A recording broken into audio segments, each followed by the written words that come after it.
Oh yeah, welcome to RPG. It's Cassandra's last prologue session. That's what's going on. So we're gonna have an adventure, then try to wrap it up into a new campaign, essentially. So yeah, I don't know. Do you have any player recap? General player recap. I believe last session we left the wooden castle. Cassie was disappointed not to see her dad again, but they have left. I believe she is with a guardsman, I think. Joseph, I believe is his name, right? Joseph's the name that comes to mind? Heck Correct. Yeah. Got into a bit of a scuffle. She has 6 hit points. That was intense. Very much ran away.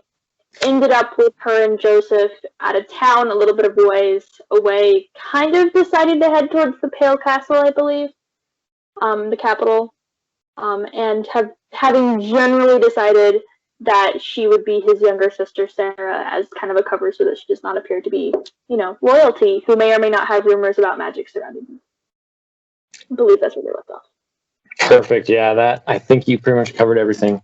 So that was great. So yeah, you basically first you kind of went east from Riversdale, and then you kind of went northwestish, and ended up just in like a small farming village in Thierry area, where you guys made rest for the night at like a peasant's house, just randomly, and then yeah, you guys are basically going to be waking up and setting off in the early morning, the sunrise. So Joseph might rouse you, or you're already awake, and you guys can set off whatever you'd like to do. Yeah, I believe we're headed off to the Pale Castle, so grab our things, try not to look the peasant in the eye, and head out if we can. I believe we do still have both of our ponies. I have my pony and he has a horse. Do we still have mounts? Okay, wonderful. Yeah, you guys have your mounts, and you guys are good to go off as you guys kind of, leave the kind of barn door where you've been staying, this farmer's house. You kind of enter the small town. There are a few other peasants about, and only a couple houses and like big farms. And there's the woodland kind of behind you, to the east and to the south. And yeah, the Pale Castle's off to the the northwest. So, or the northeast rather. So yeah, you guys can make your way off that direction. Say as you're leaving, you definitely hear some peasants complaining about the poor kingdom has become in recent years. But as you actually do get out to kind of the outskirts of town, you kind of hear a voice calling from behind you, like a young girl, like, "Hey, wait up! I have something for you." You guys are trotting away. Yeah, I think that Cassie would rein in her horse and kind of turn back. Like, oh, hello, what can I do for you? And, you see this, this very young blonde girl dressed in just like a white robe that this looks like a poor farmer, essentially, that comes over to you and approaches your horse kind of shyly. She says, like, I recognized you. Are you the young princess from the town? I have a note for you. I believe it's from your mother. Cassie's gonna look around suspiciously. Can I make an insight check? Yeah, you can. She's trying to be incognito. Let's see. That's a 7. Yeah, not too much insight, I guess, that I'll lend you there. Yeah, I haven't said already. Yep, little girl's offering me out. I am her. Thank you. She's gonna kind of reach down and try and take this note from this girl. Yeah, she definitely just offers a letter up to you. She's like, the queen kept correspondence with my mom and I, so I hope you're doing well. The note said to hand this letter to you. Should I see you? So she just like bows to you deeply. But yeah, you definitely grab this large scroll from her. Yeah. Thank you. Best of health to you and your family, and send my regards to your mother. Thank you, princess. Everyone wants to be like you here. You see, like, runs off back towards her house. And, blush. but yeah, you basically just have this note now.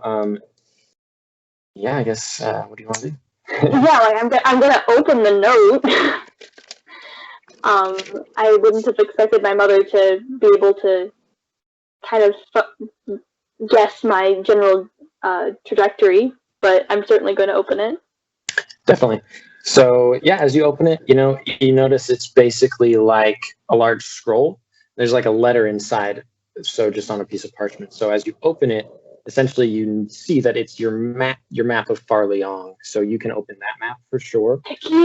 But you also have a note here, handwritten from your mother. So briefly, I'll just kind of summarize the notes. It says like, "Dear Cassie, I already missed you terribly. I'm not sure writing all these letters to find you is the right decision, but this map should help you. There is a cave we've heard reports of from the Knights of the Word. It is within the Valley of Crows and still holds immense magical energy.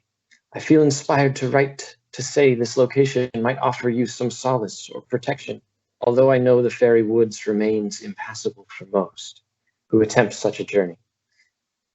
We miss you. I hope you stay safe. Please return home to me one day, Cassie. I hope this letter brings you nothing but aid. My dearest daughter. Love, Mom," which is Lady Larissa, Queen of Riversdale. So yeah, that's essentially what you're able to open there. And your camera kind of fell over. But, yeah, sorry. You're good. I got really excited. Here, let me What is this? It's a note from the Queen. We have a lead. We're not just wandering blind now, it seems. Do you know anything of this Valley of Crows? Valley of Crows. I'm not sure. I know very little. I have heard of it, but I believe it's past the Fairy Woods. Never been that way myself. Heard bad things. Really? Certainly has an ominous name. Well, of course, I will accompany you wherever you see fit. I appreciate that, Joseph. Oh, it looks like a long journey considering how long it's taken us to get this far, but I see no other course but to move straight for it and just hope for the best. Do you know anything of these fairy woods? I'm afraid that they weren't exactly in my history lessons. I've heard stories of the fairy woods, certainly. This is not a land where we are meant to travel. Many have attempted. This is why the kingdom of Farleong remains somewhat separated from the east and the west. It is a hard journey, full of magic and wicked things.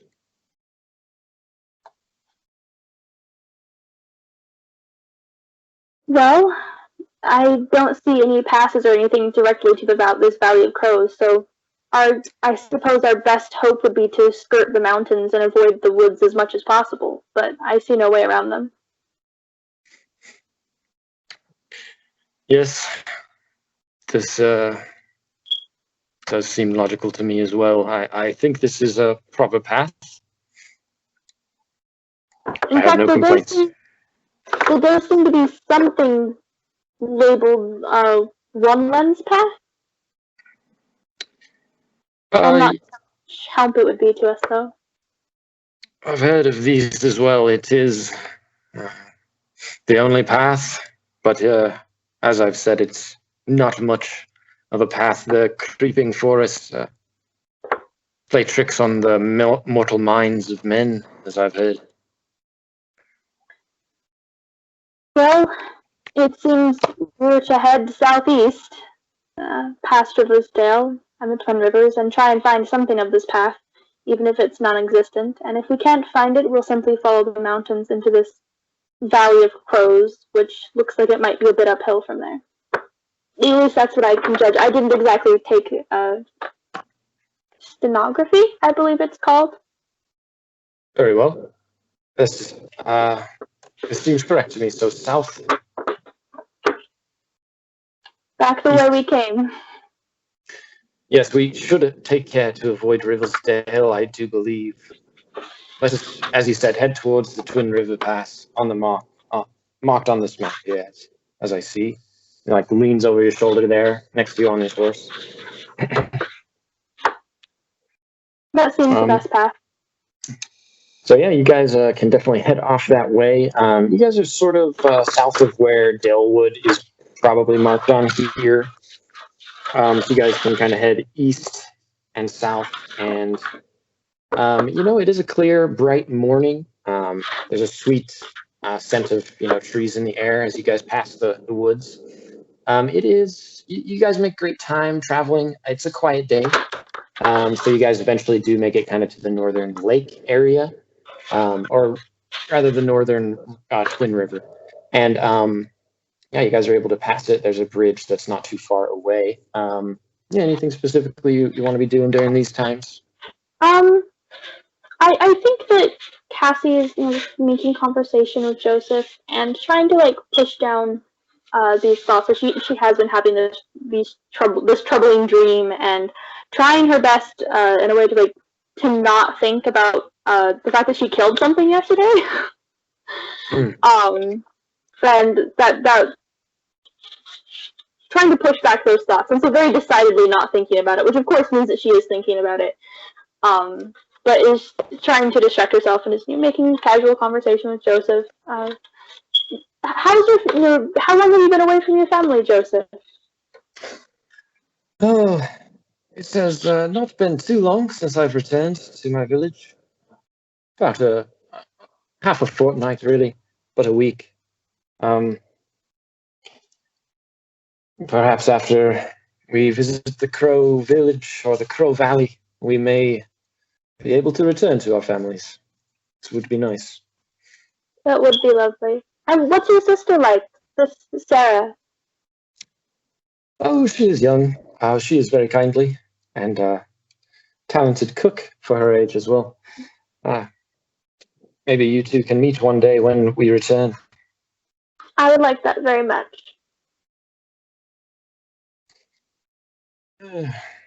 But, he makes, pleasant conversation with you as you guys travel, but he does seem a little bit distracted, always looking off into the woods, perhaps trying to protect you from threats or something, you imagine. So, sometimes he isn't the best conversationalist, but he is decent. Cassie has training. Doing her best. And let's see.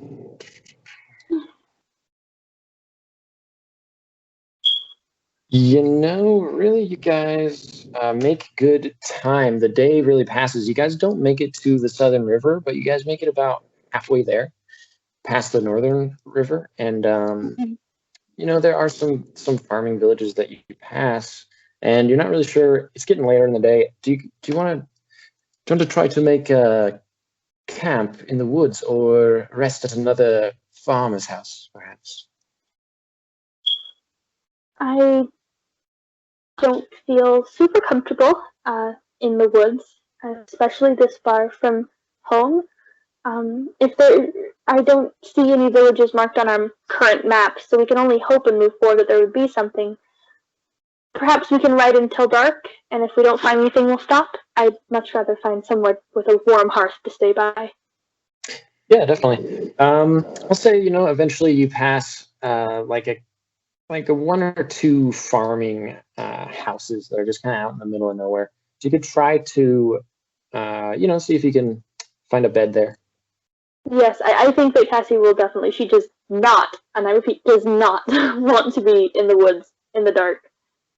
Yeah, and your guys' tent situation is probably not the most luxurious, so very reasonable. Yeah. A wooden floor and some straw sounds much preferable.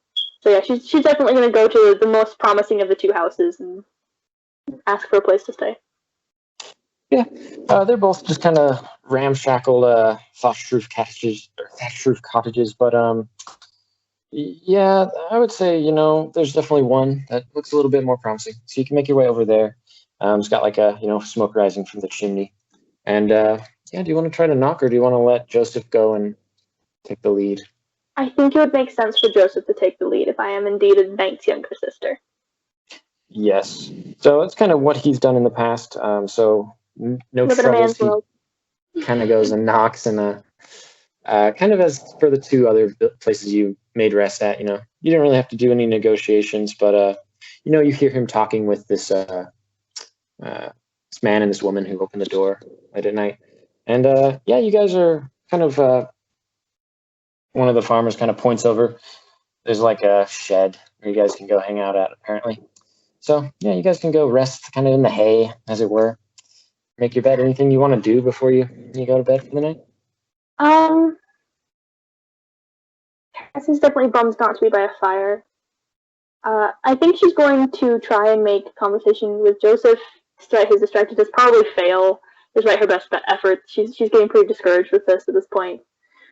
And I think that she's going to wait until after Joseph is asleep if she can, and try and practice a little bit of her magic. Because, of course, by not trying to think about it, she's thought about it all day and has tried to, she's trying to recreate this same feeling, these differences in, when she's creating this ice spell that has done damage to someone versus, this light that has come from her.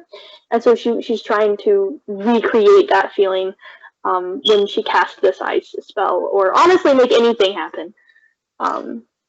Just try to experiment with her magic in the very corner of this barn, her back turned to the door, very just quietly trying to make this magic happen. Go ahead and make a Constitution check for me. It's going to be pretty easy. Okay, well, I got an 18 on the die. So 18? Well, you're going to win this Constitution, which only means you are able to wait until Joseph falls asleep.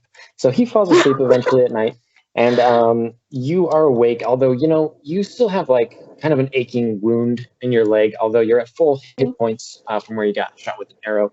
As per typical, medicine is going to be a bit more medieval. There is magic and stuff that can heal you, but it's going to be obviously rare, especially in this area. So, you still have pains, but you're doing fine, and you can go ahead and practice your magic. And yeah, what do you want to try first? I think she's going to try and recreate this cold spell that she experienced. Just try to, almost like chasing a high, in a way. Yeah, I'll go ahead and make you have kind of an intelligence check. You can describe however much you want as well with that. Oh, it was so tilted. It was a two. That's a nat 20. Balance for a solid there. There's almost a 2. Wow. Oh, okay. Yeah, that's a nat 20. I mean, you can definitely, however much you want to take the lead and describe, you can definitely cast the chill touch, and it goes great. Cassie is so inexperienced. I imagine that she is able to recreate this spell, and then this feeling does come back. And I imagine the tips of her fingers get icy in a way that she can feel that it's icy, but it's not painful to her, and she touches the ground and it just quickly spreads with ice. And it freaks her out, immediately freaks her out. She succeeded, and she's excited about being about succeeding, and she tried to do this deliberately, but the fact that it worked is almost as terrifying as it is exciting. And she quickly touches the ground, it spreads everywhere, and she puts her hands under her arms, trying to heat up her fingers, and just looks around scared. Yeah, definitely. As this kind of ripple of ice kind of spreads around the room, it kind of frosts the ground for a moment, and it doesn't melt instantly, and you're kind of hiding your hands, as it were. But there's the slight feeling like you had before of kind of this ominous, the dream of the dark mage, but it's way less intense. You almost feel like it was mostly you're just channeling it on your own, especially with your great performance check there. But yeah, eventually, I don't know how long you're just going to hang out. The ice on the ground begins to dissipate, but you can do whatever. Yeah, she got freaked out. She's probably going to go to bed. I imagine it'd be a little bit of a sleepless night, but I mean, she's also just not in the comfort of her own home. It's not a restful sleep anyway. Yeah, that sounds good. You're already at max health, so no worries there. But yeah, you can definitely set off again in the morning. Everything's taken care of, as Joseph tells you. You can just head off whenever you guys wake up. So honestly, you're probably not sleeping until it's morning, and then Joseph wakes you up. Princess, you must be leaving. Are you okay? Very well, Joseph. I'm sorry. If you would like to rest, I can talk to the farmers. It should be fine. No, we should go. I'm sorry. I'm missing my bed. Foolish of me. Very good. To the east should be fine. Let us make our way to the southern river. We'll be off. We'll be to the fairy wood, perhaps by the end of the day. And you guys are definitely able to. Oh, go ahead. I just imagine she's dozing in her saddle most of the day. Yeah, you guys definitely grab your horses, saddle up, and get off. And going south towards the the southern Twin River. Let's see here.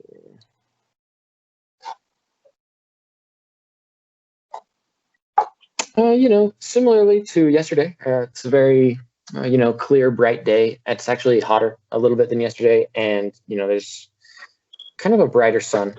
There are some clouds, but not much. It's basically just a clear day. And you definitely see the southern Twin River eventually as you travel for several hours, and you begin to see the peaks of the Forgotten Mountains to the south, and the edges of the woods, which you've heard about. And up here actually to the kind of the northern side of the fairy wood, there are some very large mushrooms, just like red stalks, white dots all over. There's like smaller mushrooms that grow around as well that begin to mix in with the trees. And are we talking like tree-sized mushrooms? Yes, definitely. Some small as well. But yeah, they kind of mix in with the trees, and there's this thick forest of such things. Heck yeah, Minecraft Dark Woods. I am here for it. Yeah, to the sorry, just by the edge of the mountains there. No, it's totally cool. Very what's it called? Elder Scrollsy as well. Yeah, aesthetic. I've got a giant mushroom. I gotta grab it. Oh my gosh, you have a giant mushroom. It's not actually a giant; it's a miniature. But that's fair. I have mushrooms all over my magnets. I commissioned them, so I have. It's giant compared to a miniature. Oh heck yeah! So they're like this, Are those just for decoration, or are those actually something you like put on a battle mat kind of thing? This is to put on a battle mat. It's nice. Foam. But yeah, I made these out of clay actually. Super. You made these? Make more. Huh? You made those? Yeah. From scratch. And then, there's blocks and sand. But that's about what you see. You guys are going through. That is really cool. You cannot imagine the level of nerding out I'm doing right now. Yeah, I want to set up some battle mats. I've got all kinds of things. Okay, when we're going to have so much fun. Okay, I'm just throw that out there for all of our campaigns. Yes. We're much more battle mats where I don't have to draw them on Roll20. True. I will say, as it gets to be kind of towards the more evening, and you guys do kind of approach the edge of the woods, eventually you guys are in a pretty desolate area. There's just some trees kind of on, really, I would say all around you now. As you guys are going south, you're not like trying to go deep into the woods. There's just kind of a patch of trees, so you're in a clearing, just kind of surrounded by trees and mushrooms. And you will begin to hear like some large cawing, like almost like a bird, but probably cooler, probably like some different birds passing as well. Eventually, one bird does actually you see it flying overhead, casting a large shadow kind of below you. Not like a hawk, kind of like a big fat bird, like almost like a very round bird. So it's not like immediately threatening, but it is actually a large shadow, and it keeps passing over you. So it's like, probably larger than a human-sized shadow. So you notice probably like a large bird up there. Really fucking large bird. Okay. I mean, if you can make a perception check if you want, but there's a lot of trees up there. I would love to make a perception check if I can. I don't imagine she's ever seen something that large. There's no way it's a second 9/20. No. That's okay. I'm okay with having second 9/20. I don't want to have my dice being too good to me though, so I'll pull out the other ones that rolled poorly. That's fine. You're able to see the bird briefly as it passes overhead, kind of like this large gray, like a giant pigeon is what I would say. It's got like some blue and purple reflecting in the sun above you through the branches. But yeah, what do you want to do? Get out of this clearing so it can't see me, ideally. Yeah, you wanna go into like the thickets deeper in the woods. There's some on the east. I mean, if we know our general direction to this crow, we're going to continue in that direction, trying to stay out of the deeper woods. But if that's the only direction and it's the closest one to get away from this giant, possibly man-eating bird, I'm down for it. Yeah, essentially, you could go through some thin forest into some fields in any other direction. Or, yeah, you're pretty sure to the east, these are the thicker woods. So you want to go thicker woods? I think we're probably going to go thicker woods until I'm sure the bird has passed. Cassie has no interest in being eaten. So, I mean, it might be just as dangerous. Why am I so popular right now? My goodness. Someone's blowing up. I can't see you. It's covering notifications. Come on, guys. All right, then. Actually, Cassandra, let's just be off, princess. And kind of whips his horse a little stronger, and you guys head off that way into the woods. After a moment, you don't see the shadow of the bird, but it is really dark in this area just because the trees become very thick. And, it is evening as well, so you can probably see some red, orange lights flickering through the trees, but I'll have you go ahead and make kind of a survival check as you enter this way.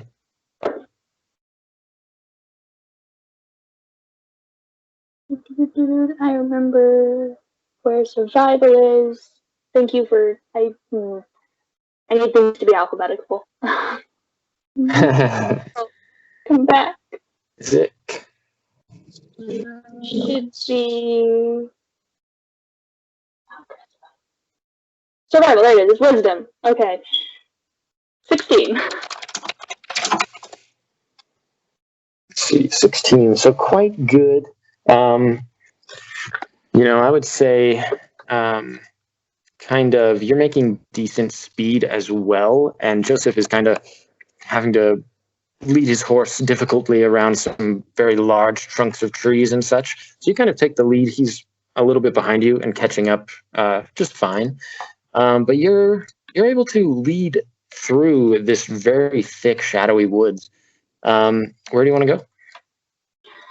I mean, ideally we're continuing to head in this direction of this Crow Valley, of course. If I feel if I can make some kind of insight check to see if this bird is still above us, if we have gone a ways into the woods, I just want to be away from where it might see me. But I am not comfortable in the deeper woods. So it is, you definitely can't see the bird above you. You can't really even see like sky above you. There's such a thick canopy. At certain points you can see glimpses of it, but even it's getting darker up there. Down at the lower levels, it's a little bit more light with like the dust in the air being illuminated by the setting sun. But no, you definitely can't see the bird. Okay, I think I'm going to give it a couple minutes and then try and get back to the lighter forest. Cassie does not want to even imagine what could be in the woods called the Fairy Woods. Yes. As you guys kind of take a minute and just hang out there, Joseph will come over near you and say, "It's getting late. Perhaps we should set a camp here, or if we do hope to find the Valley of the Crows, we would have to travel further east. So perhaps we should make a camp. This area seems fine. What do you think, Joseph? I do not feel particularly comfortable in these thicker woods, but perhaps it'll offer us more protection than being more exposed somewhere where perhaps it's not as thick. Not sure. Would be worth a shot, but I could keep watch, of course. Alternatively, we'd have to force a march through the darkness to hope to find somewhere better. I think we're about in the middle of no place here. Could travel all night if you prefer. Camp here it is then, I suppose. Right. The best of a bad situation. I believe I've got a bedroll here for you, and he also has like a tent that he can set up. It's a pretty small tent. Really only room for one of you to sleep in there. But he'll put your bedroll under there, and he says that he'll be start keeping watch. Whenever you want to go to bed, we can. Should we? I guess he would ask if you want to set up here or if you want to move a little bit before we set up the tent. No, right here is just fine. I see no reason to move. Very good. So I believe, after he sets up the camp and everything, you guys can look at your map, and he will say that you guys are pretty much in the, not in the Mushroom Grove, because you're down below the second Twin River, the southern one. So you're kind of near, Wanland's Path, really, probably. Maybe west of there. You're not too far into the woods at all, really. But in that region, as night sets, you can definitely go take a rest, as Joseph would take the first watch or whatever he can do. And anything else you want to do?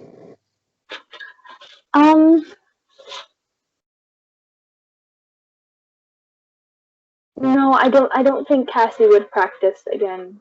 I think she'd just be pondering. Would I have known, would I have been taught anything at all about these fairy woods? Would I, trying to think back on all, you forget things as you go through school. Would she be able to remember any just information she might have learned from her tutors, just about, learning the lay of the land?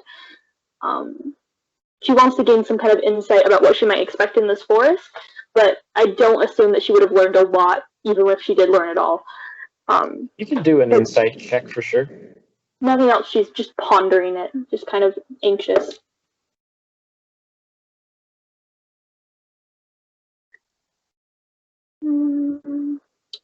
It's a 12.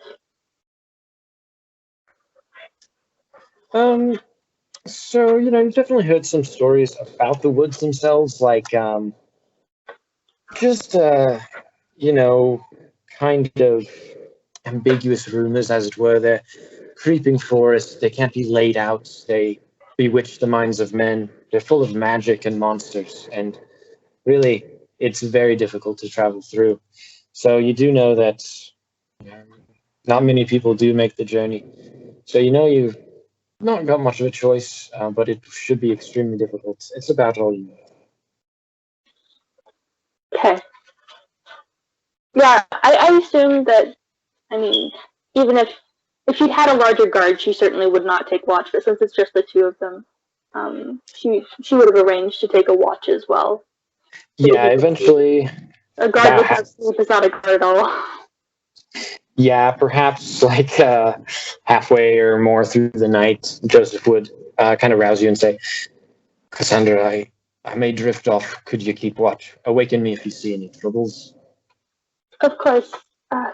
Rest well, and she exits the tent so he can lay down. I think she's probably gonna take part of her bedroll with her and wrap herself up in a blanket, and stare into the dark woods and try not to have a panic attack.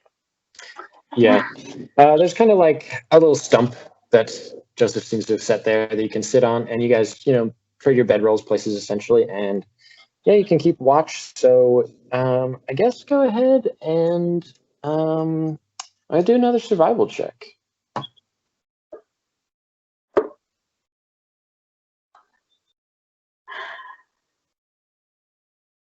It's a 5. It's a 5. Not even particularly bad at it. I have a 0 modifier. Roll bad. Gosh darn it. So, I will say that you definitely hear some strange noises coming kind of from the south. You're not really sure if they're the voices of humans. It kind of sounds like it at times. But at other times, it sounds like could be some wild beasts or something. It seems to get closer for a while and then quiet down a little bit. I don't know. Do you want to investigate these voices? Or what are you going to do? I don't think Cassie would move. I think she'd be pretty frozen to the spot. Very much debating whether or not to wake up Joseph, but wanting him to get asleep. Maybe it's just the way the forest sounds. And I think she's actually just going to chant that to herself, sitting on this log listening to these things, being like, it's just the way the forest sounds. It's just the way the forest sounds. She does not want to have to either wake Joseph or investigate anything. She really wants it to be nothing.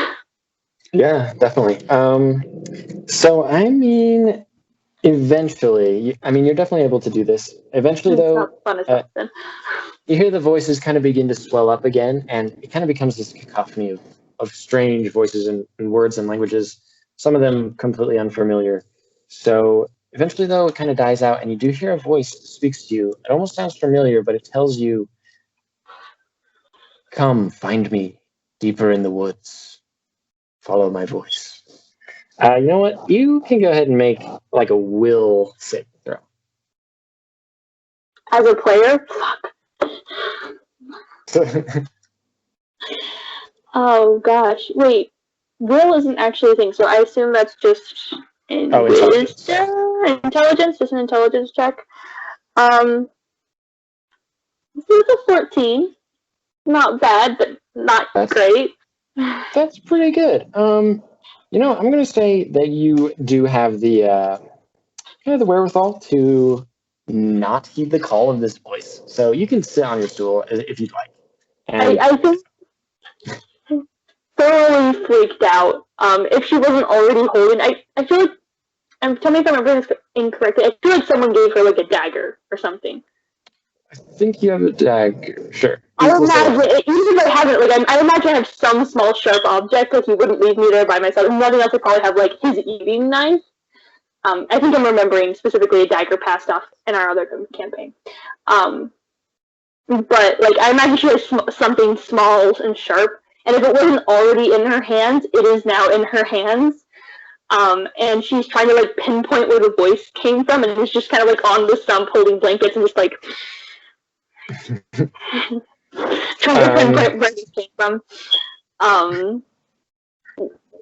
keep hyperventilating. I actually, as a player, wouldn't mind it.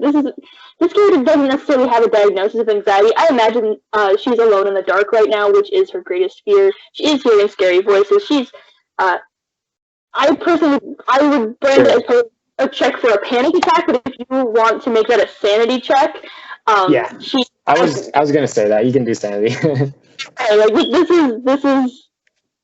This is terror for her. Okay, this is 17 on the die, which is good. I don't remember there being any notes as to how much I add to that, if I add anything at all. Succeed. So do you have your sanity? I believe is 9, which will give you a -1. So you're going to succeed though, and you're actually going to.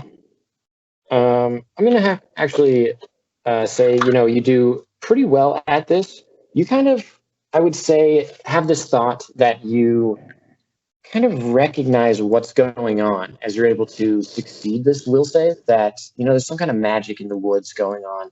Having a little bit of experience, it feels almost similar to the Dream of the Dark Mage, and when you cast the Chill Touch.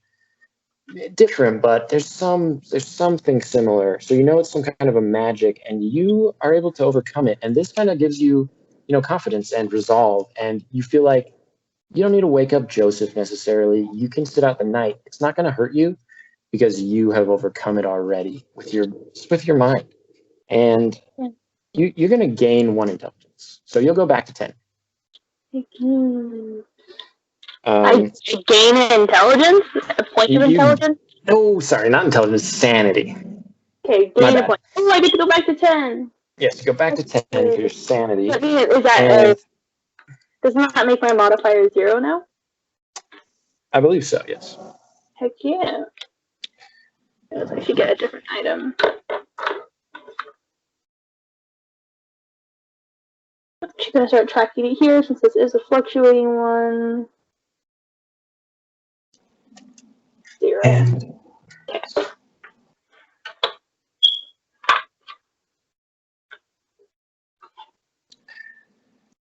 So, eventually Joseph wakes up and you guys want to head deeper into the woods then, towards the Valley of Crows, or? If that's the direction of the Valley of Crows, then that's the direction we'll go. Yeah, I'd say Joseph kind of point out we could go east and then north up there. We could head northeast. We'll have to head east, though, quite a ways into the forest to really get there, I believe.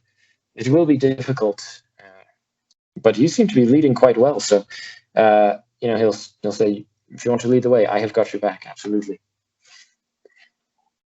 So, sorry, describe however you head out and make a survival check. Yeah, she's definitely going to lead the way on her pony. Like you said, she's feeling a bit more confident. Just like, I think that would probably extend to just the forest in general. Just, like she's, you know what, it's a magical forest, but, I didn't follow it, and this, whether or not this is a wise decision, I don't think she imagines that, like, yes, things could jump out at me, but if I don't make stupid decisions, maybe I'll be okay. And so just kind of like taking solace, like, wait, no, I can just not do the stupid thing. That's an 11.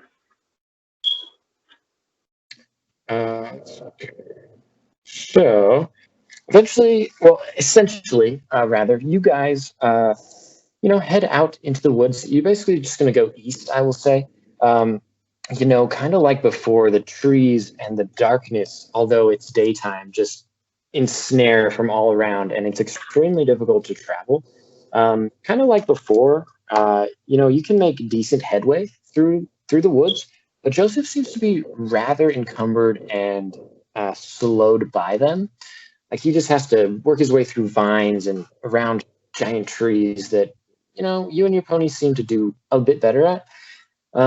However, essentially, after you've been traveling for, hours, really, and you feel like you're making decent headway, it's slow going, but, you're going east. You're making it through probably like a day's travel.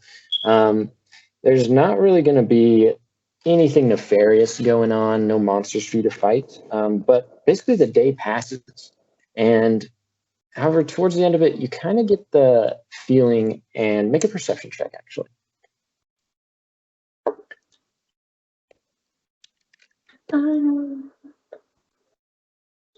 It's a 14. Yeah, you definitely are aware that you are passing like in circles, like through the same region again, essentially not making much progress all day, because you're like, this is where our camp was set up. Joseph is like, that's my log, the remnants of our tents. At least we are safe, but we could try again in the morning. It does get late. Perhaps we should set up again in the same spot. Oh gosh. We spent the whole day walking in circles. We're sweaty and dirty, and we spent the whole day walking in circles. It's getting dark. We'll make camp again. Very frustrated. Awesome. Yes, a very frustrating woodland here. But I would actually like to say here, you guys can do the same setup. Joseph will take first watch, as it were. Probably last night, I should have mentioned, you probably have maybe a decent sleep. I guess you didn't sleep long, so that probably went well. But tonight I will point out kind of the reoccurring dreams you have. So you're already familiar with the dream of your father, Leonard, the prisoner. So this is going to be a reoccurring dream that will, plague you for times. So next session, though, we're going to have more players. So I'm going to give you kind of a cheat sheet, and I'll mention to you, like, oh, you're going to have the dream of your father. Yeah, I would love to read it. Yeah, or you'll have the dream of, that dark mage. So those are going to be reoccurring dreams. You might have had some glimpse of the dark mage again when you slept briefly last night. But tonight, you're actually going to have what I'm going to give to you as going to be your third reoccurring dream, essentially. This one is called, actually, the Dream of the Druid. So you know a little bit of what goes on, probably instinctively. But as you sleep, dark thoughts do come to mind, kind of the cells below the Western Watchtower, and where you saw that morphed and demonic figure who was the druid, the prisoner beneath the wooden castle, as it were, who told you that they had, captured Leonard and were using him for some nefarious purposes, which very much freaked you out. So this comes to you, and as you see this wicked prisoner in the bars, however, his face begins to change into something far less evil and terrifying. In fact, it becomes a familiar face, the Tanner boy, Elric. And he's not in a prison anymore. He's in like a boat rowing on this serene, peaceful lake. So it makes you feel better, but he is still, in some sense, the druid. So, he's a druid boy. He tells you, Cassie, you were chosen, and the prophecy will bring honor to these lands, save my people from torment. Those of us who use magic. You seem to be in the middle of this lake as well. You kind of almost like a lucid dream. Is there anything you want to be doing at this time? So is she like in the middle of the lake watching him like row towards her, or is she like in a boat with him? The first one. Okay, so she's like either like, is she like waist deep in a lake, or is she like hovering above this lake watching him row towards her? As you kind of look down, you see you're like hovering above the lake. Okay, so hovering above the lake. I'd imagine she'd look out and find out like what's beyond the border of this lake. Can like she see land in any direction? I've seen some pretty large lakes. Can she like see like where this lake is? You have a feeling that there's land, and you kind of instinctively recognize it as the Crystal Lake. But there's actually so much mist you can't see the land in your dream. An innate dream knowledge that does actually exist. That's happened to me. I would love if I'm allowed to make a perception check on the Tanner boy. Like he seems to be like both. So he doesn't appear to just be a druid. He like is somehow meshed with this crazed. Like he's specifically this crazed druid I've already met. Like he's somehow like the same person. It doesn't seem the same person. I would say you don't have to make a check for this. The only similarity is that they both seem to be druids. And not necessarily in the sense of D&D, like they can shift into animals. More just like they are nomadic people who, live in the forest away from mainstream humanity, and they are probably persecuted for some kind of magical purpose. Okay. In that case, the Tanner boy is someone that she has not seen since last we saw him in session. Like that it has been years. So I imagine he's older. And I would imagine that she would try to run across this lake towards him. She does not understand what he's talking about, like why he's aware of this magic. She doesn't understand anything that's going on. But this is an old friend that she hasn't seen in a very long time. And she wants nothing more than to embrace him and have him be real. And so I think she'd probably try her best to run across this lake towards his boat. Yeah, definitely. You can make your way over to him, although you can move only very slowly. You can kind of float that way, and he's rowing to you, so you guys are making your way. And I would also add, his appearance kind of shifts throughout, moments of the dream. So you might see him as a boy, like how you saw him last. But yeah, he also looks older at times, and there's some glimpse of similarity between he's a druid similar to the other druids, so they both look wild and like they've been living in the forest essentially. But especially younger Elric, he looks just like you remember. But probably older. He's got more ratted hair, longer hair, and maybe some scruff. He's not too old. He's your age. But yeah, as you guys finally do kind of get close enough, you guys can like reach out for each other's hands. But he will tell you like, "Come and meet me, Cassandra, at the lake. The druids have sent me this quest to speak with you. I can help you with your magical journey." Yeah, the Chris. I think that Same.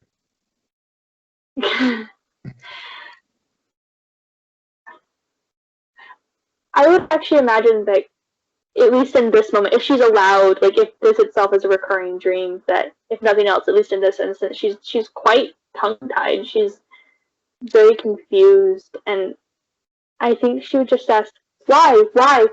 Where did you go? Just a lot of questions all at once, mostly pertaining to like, why is he here? Where did he go? Why has he been gone so long?" Essentially completely ignoring all the important things that he just dropped.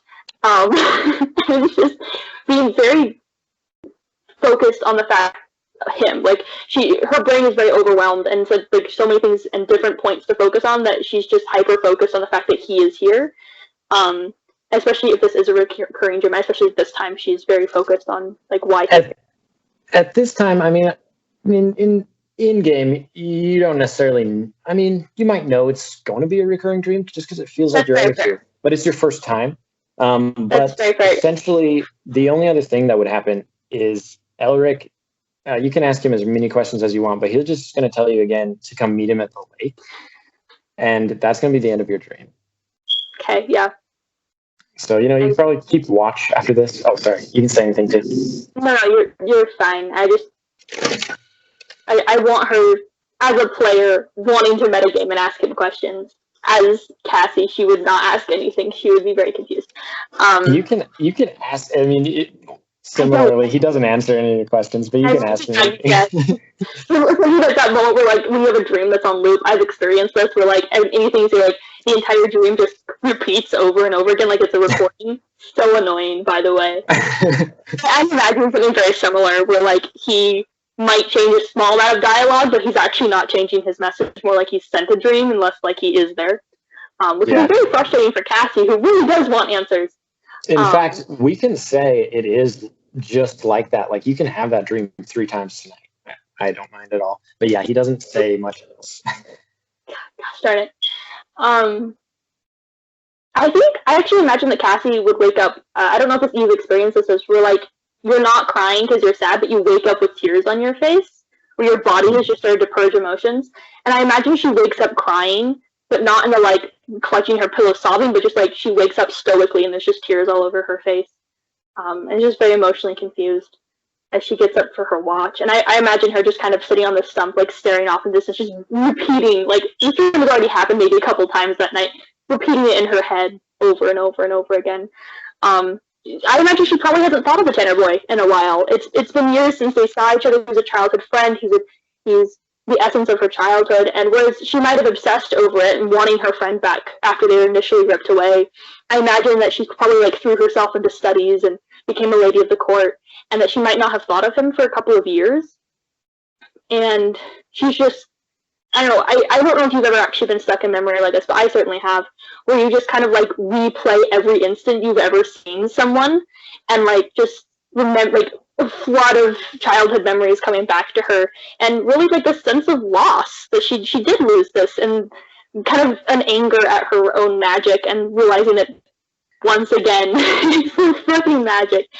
This thing that has happened to her has torn her away from what she's loved, and that this isn't the first time this has happened, and that she's now had a dream about something else she's lost. Very sad. Very contemplative. Just staring, probably like she's not doing that really wise thing when you're on watch where you're like, you know, looking around, constantly moving. You know, she's staring at like one particular knot on a tree, just very much. thinking? I won't make you do a survival check tonight, but I'll say you definitely hear some strange voices similar to before. But you're okay. You're able to just like do the same as before, essentially.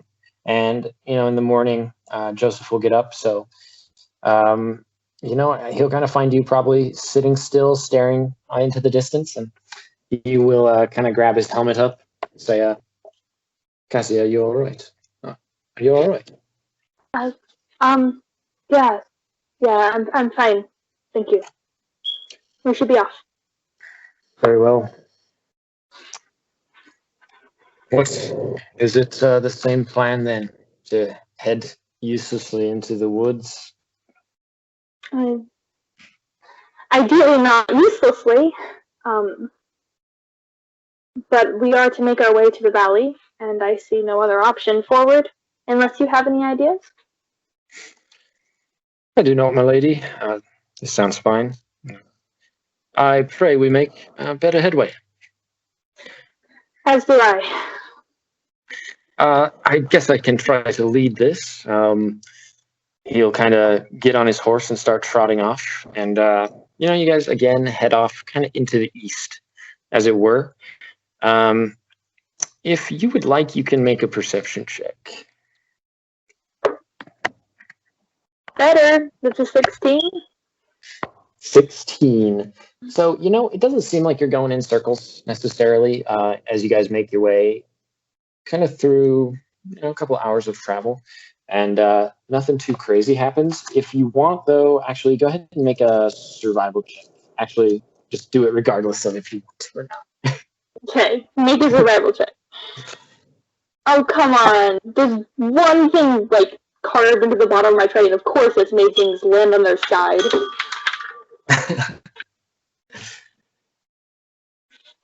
That's not good. Thank you, Dice Trays, for creating any unevenness. Okay. Survival, right? That's an 8. Not great. Yeah, so actually, you guys are doing decent for a while. You're kind of trotting off. There's like a bit of a trail that you guys seem to have found. Joseph might be like, I think this is Wandland's path. We're making it. Come this way. And you guys kind of speed up a little bit. But eventually, the trees start to get a little bit winding again after, maybe like a half hour or so of just nice path. It seems like you're still on the path. Joseph is like, we'll find another clearing here, hopefully. But Joseph is like, I imagine this kind of going to be hilarious. He's leading the way, right? You're behind him. His horse seems to have some trouble with like some particularly large trees and some large roots. And it seems like almost, for lack of a better word, this horse trips. It's not going to fall over, but it's going to like kick up and like jump up forward a bit and kind of smack into some trees. So you see Joseph, like his leg gets knocked into this tree and he actually gets flung backwards. He falls pretty much off his horse for a moment. He's like still on the saddle, but like leaning back, trying to hold on. And it's kind of hard for you to catch up to him. He's going out of sight behind some trees now because the horse is freaking out for a bit. So if you want to try though to catch up, you can try to like kind of speed up to him if you want. I think I do not want to get separated in a dark magical Animal forest. handling. Animal handling. I know where that is. Okay, it's a 17. Wisdom, I believe. So you do pretty good. So you're able to see him. He seems to be, just barely hanging onto his saddle, as it were. Probably his helmet, I don't know, falls off into the street beside you there. What do you want to try to do? I think that if there's enough space, she would try and take hold of the reins, like kind of cut parallel with this horse and try not like directly cut them off, but like get close and grab the reins of this horse so that she can slow her own pony down to slow down his horse and calm her without getting out of her own saddle. I'll have you make another dexterity check, but you can pretty much do that. My animal handling is already really good. That's a nat 20. Never mind, we're good. Yeah. So as far as your horse did great, but you also do great. So you can do this and kind of settle his horse down. And doing so, he will be able to regain his composure as well. Be like, oh, thank you. That was a close one. Wow. Are you okay? I think so, but I've lost my helmet. It's behind us. Perhaps. He'll look back into the brush for his lost helmet. Is he male, or is he in like a jerkin with chainmail kind of thing? I imagine he wouldn't. I mean, he's a knight. Kind of the latter. Is he full male? Kind of the latter. More like male. He's got some plates, not many. Kind of like some shoulder plates and a helmet and mail. And not gonna be a full knight in shining armor or anything. Okay. No, not necessarily. He's got probably like some like leg and boot armor as well, as like it were. Bracers and that kind of thing. Okay. So it seems like he's fully armored, but his torso is definitely covered with like padded armor and such cloth-like appearances. So yeah, he's kind of like, I kind of want to find my helmet then. So he'll begin to turn his horse around, but he's like, thank you, princess. Of course, make sure you stay in the saddle, just in case they spook again. He hands him his reins back. Accursed woods cannot make heads or tails of this.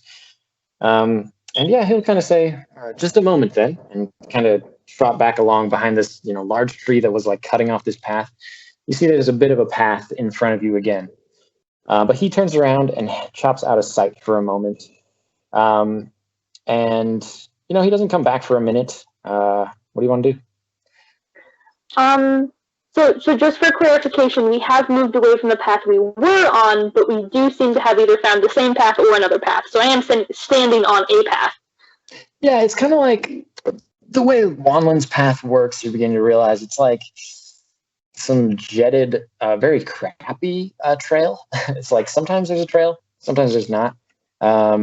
So it's kind of like you found the trail again after there's like some giant trees in the middle of it, essentially. Okay. I think that she would probably give it a while before going after him because she has found a path and she really doesn't want to lose it, but is worried about losing him because she does not like being out of eyesight. So if he's gone for more than 5 minutes, she'd definitely go looking. Yeah, I'd say he's probably gone that long, so you can go and just like, if you want to do perception and look around the trees, as it were. That's an 11. 11. So yeah, you're gonna be at first you just see the empty path, but after a minute you see him and you hear him calling out, Cassandra, hello. And he's like coming through the trees and he says like, I haven't found my helmet. What should I do? Thank you for coming. I thought I'd lost you as well. I was worried. If you can't find your helmet, I'm afraid that I'd much rather move forward without it, if that's all right. At your command, princess, of course. This is fine. This is just fine. I must protect you. Well then, I'm a bit turned around. At your lead, Cassie. Yeah, she's gonna head back to the path. As a player, I feel bad. I don't think Cassie does. So she's just gonna keep going. That's okay. Go ahead and make a perception check for me. Thank you for using things that all around wisdom, which I'm not horrible at. That's a 12. Nice. So yeah, you are able to like make it back to the path, and just will be following you. And you guys again head off into the thicket of the woods, as it were, as you continue eastward. There's patches of trails and stuff, but in general, the woods do get thicker, if possible. And kind of this almost magical darkness that is created under their canopy also becomes thicker. But you guys make decent travel. Go ahead and do survival. Hey, 18. My dice are being nice to me this time. Last time. So yeah, it's definitely a calm day. And you guys seem to make it to another section of the woods. You're not really sure how deep in you are, but you guys would probably come to some kind of consensus of maybe we'll try heading north if we can now, see if we can find the mountains, and that would be a great boon if we could. But it is getting later in the day again, so if you guys want to make camp, definitely before it gets dark. As much as she's aware that it's a magical forest and she feels much more confident in it, I don't imagine she'd want to travel after dark. She'd much rather take slow headway than face some sinister thing in the dark. The other option you have here is if you want to set up kind of along a segment of Wanlun's path in the clearing or kind of deeper in the woods. Definitely along the path. She's anxious, though she does not know much about magical forests, but this seems just the kind of place where a path might actually get up, walk away from her kind of thing. Definitely. So she gets that vibe, and so she's like, she wants to camp in the center of the path kind of thing. She's not scared of other travelers. Okay, yeah, definitely. And again, you can go ahead and take the first rest if you'd like, and I'll keep watch here. Anything you want to do during this time? If he's on watch, he's not sleeping. I think she should just go right to sleep. And get as much rest as she can. They've been on the ward for a while. She's exhausted and hasn't slept well in a while. But she is starting to think. I imagine during her watch, she'd probably practice her magic again. Okay. Yeah. I guess probably in your sleep you would either be having the dream of your father, or maybe as well the dream of the druid who tells you to come to Crystal Lake, and he would love to help you. And still not answering any of my questions. Just as best you try. Doesn't say. He might say something. What do you want to ask him? I think if she does have this dream again, she'll ask, when? When do I meet you? And he'll just tell you he's waiting for you as soon as you can come. He's not sure if things get worse, if we can still help you. Please come as soon as you can. But yeah, that's about all the answer you'll get. And you definitely have those dreams, so those will leave you feeling like, your father's in a prison somewhere and the Tanner Elric boy or some creepy druid wants you to go to the Crystal Lake. But you can definitely take your watch and Joseph will go to bed. I think during the watch, I don't know if you as a person have had reoccurring dreams. I have, and they're deeply unsettling. So you would continue. I think she's going to continue to be shooken by this dream for a while. I'm being entirely honest. So that's shaking. But I think that as she is having watch, since this is the second time, she's not quite as obsessed with it, and that she'll try and recreate her spells again. Like, just she didn't like the fact that she'd killed something with magic, but it also made her feel powerful, and she does not feel safe in this forest, and so has reasoned that as much as she wants to get rid of her magic, that if she can use it to protect herself long enough to get rid of it, then maybe that's the best way to go. So I think she'd probably try and cast some kind of spell again. I don't think she'd have anything in mind, though. So it might just appear as light or just energy of some kind. She's just channeling herself. Cool, yeah, go ahead and do a intelligence check. It's a 16. Yeah, that's pretty good. So yeah, I would definitely say you're able to cast kind of some dancing lights. And if you want to describe, you can make them dance around, do what you want. Yeah, I imagine if she is able to actually cast and sustain the spell, because in the past it's appeared more of like a flash, if I remember correctly. Like it's been more of like a large, bright light. So if she's able to actually cast dancing light, which I've always imagined to look a little bit more like Zelda fairies bobbing around, if she is actually able to like hold and maintain some kind of smaller dim light, that she'd move them around and just kind of be enchanted by them for a moment. I imagine she, having never experienced magic to be beautiful, I think that it would actually be a moment where she saw it as that, where she kind of she gets enthralled in having created something beautiful but pretty, really pretty. and actually has fun with it for a few minutes before she, like, wait, no, I'm not supposed to do this. No, this In is bad. fact, do a Constitution check as you hold it for a few minutes. Sure. But yes, it's beautiful. Probably what's going to happen is at a certain point, you know, it kind of just erupts into this flash of bright light, and you can't, you know, you lose control of it essentially. But yeah, it was this beautiful moment. 31 on my Constitution, by the way. I thought we were really going strong, my man, with the intelligence test. Make a perception check. So 17. 17. So yeah, after you cast this bright light, you probably are looking around in all directions like, what's going on? Is Joseph still sleeping? You do hear kind of a large snoring, like, oh. But as you continue just kind of glancing through the trees and actually along this path in the darkness, you do see a dim light as if from like a candle or like a lantern approaching. And you quite quickly hear this shouting like, there's someone!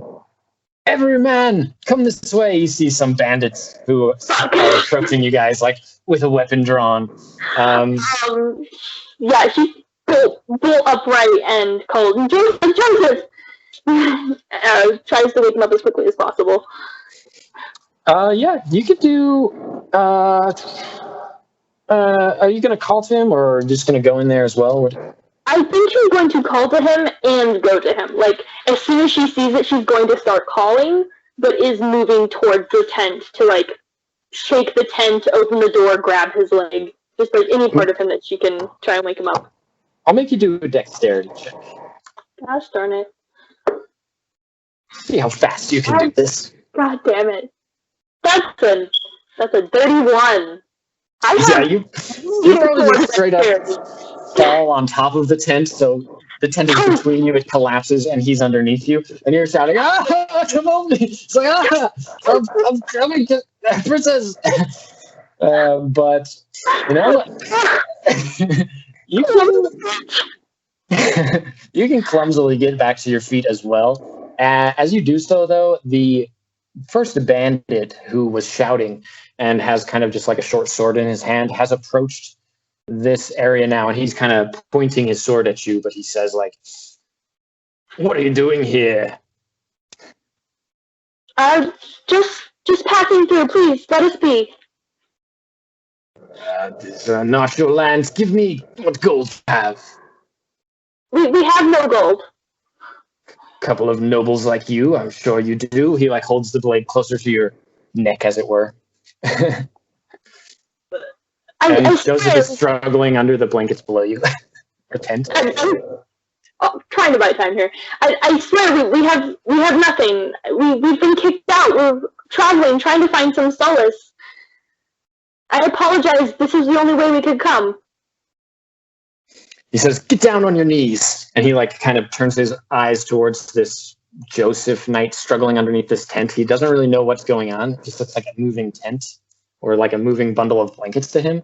But he kind of inches away from you, kind of to the other side of it, and kind of goes to investigate it. But he tells you to get down on your knees. So what are you going to do? I think she's going to make, so like she's about to start crouching it, and she's going to attempt to cast the same spell. As she like, no, I promise, there's nothing. Yeah, he definitely kind of inches away then to the other side and starts investigating the blankets as well. Kind of pushes Joseph, as it were, and he kind of falls over. But as you're getting down, you can definitely make your intelligence. To try and cast something. I feel like this is the opposite of wild magic, if I'm being entirely honest. That's what it feels like. Like I'm rolling to see if something happens at all. That's a 16, though. So yeah, I mean, what do you want to try to cast? I mean, I don't personally have a spell list in front of me. I only know what you've given me. Does she feel like she can do more than just ice? You feel like you have those two spells you could probably cast. If you wanted to try something else, that probably won't work, you feel? I feel like she'd probably rely on what she knows would hurt somebody, so she's going to try, is it Icy Grasp is what it's the name of the spell? Yes, and The opposite of burning hands. Yeah, and and you're definitely able to cast that spell. And it can kind of, it's not necessarily like a touch spell either. It has a little bit of a range, so you can kind of like shoot at like a little bit of a, kind of like an icy hand, that kind of like a mage hand, it projects out from, and you can kind of grab this bandit with him, even though he's maybe a little bit far away. Yeah, I imagine. Yeah, just like a couple feet. I imagine, like again, like the tips of her fingers are covered in frost of some kind as she reaches out and snatches at him. Am I allowed to roll damage? Yeah, as the ice. Well, actually, yeah, you can. As the ice kind of goes towards him, it definitely strikes him. You can roll damage, and this bandit is just completely caught off guard. He's kind of screams like, "Yeah, help!" And you do see other bandits that are shuffling along the path. What's the damage for this? I don't actually have a spell card or anything. You can also just. It's okay too. So just roll a d4. And it's just going to be the results of your d4 for now. Hey, that's a 4. You got a 4? Nice. Yes. Thanks for being happy with me today. Yeah, I mean, that is extremely effective. I won't say like straight up kill this guy, but as he's like kind of screaming, he's like, "Ah!" And he like kind of becomes frozen and kind of falls back away from you. So for a moment, he definitely seems defeated, as it were. You can, if you want, go ahead and try to help Joseph. Yeah, the equivalent of giving him a help action to get out of prone is essentially the D&D terms I'd use that if he has some kind of DC to get out. Trying to like rip everything off. Let's see. Let's go ahead and have him roll in order to get out. And you can roll initiative as well.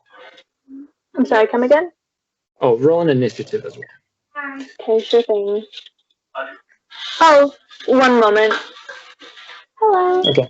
Oh! I'm your mom's friend. Oh, wonderful. Sorry it took so long. I meant to be here yesterday. You're good. I just paused the recording as well, just so there's nothing going on. Sorry. But, yeah, we're good. Yeah, so just a gift from my mother that she sent with a friend. Nice. Like, yeah, no worries. Can't go on. I don't want to be on somewhere hot. Can you put it on the counter? That'd be great. Thank you. Okay, I'm rolling initiative. Where did my D20 go? Oh, I'm using my green one. You have not given me any plus to initiative, but that is a 19. Yeah, just use 19 for now. You're going to be first, and you can definitely help Joseph out, essentially. Well, actually, you're not quite first. There's another bandit who runs up, and just as you kind of help Joseph get untangled, Joseph is not necessarily ready to act. He's got to like grab his sword or something, kind of get his wits about him. But you've done your part to help him. But now there's this bandit who is, just coming right up in front of you, and he's going to go ahead and try to make an attack with. He's got just like a small dagger, actually.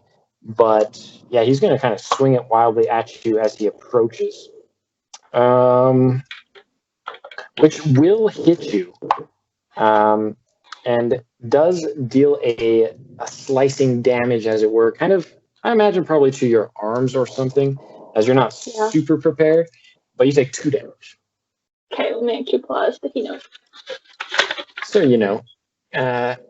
some light cuts, a little bit of blood that sprays out. Your arms are definitely hurting from that. But you're doing fine in general. You're still standing, and it will be your turn now. Okay. I will certainly try and cast again if I can. Definitely. Probably at I didn't kill the previous bandit, right? So he's down on the ground, but he's not dead, but he's like kind of frozen and like slowed and prone. Out for now. Okay. In that case, she will attempt to hit this bandit that just hurt her again. She's really banking on Joseph being able to do more damage than her. If I'm rolling intelligence again, that's a 10. Nice. Let's see here.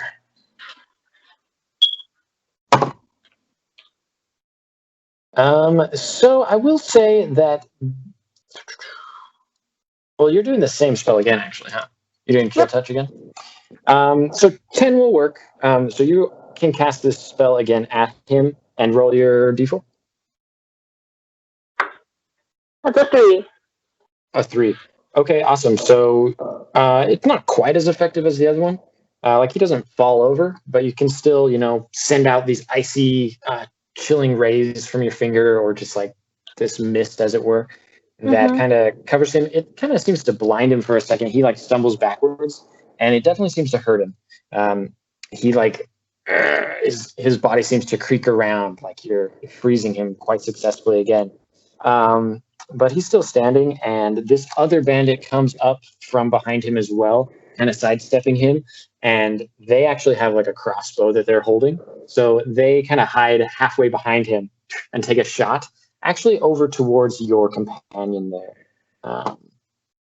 And who is just kind of grabbing like his sword, and is miraculously just able to like block it with his sword, and then like go into kind of attack at both of these bandits here.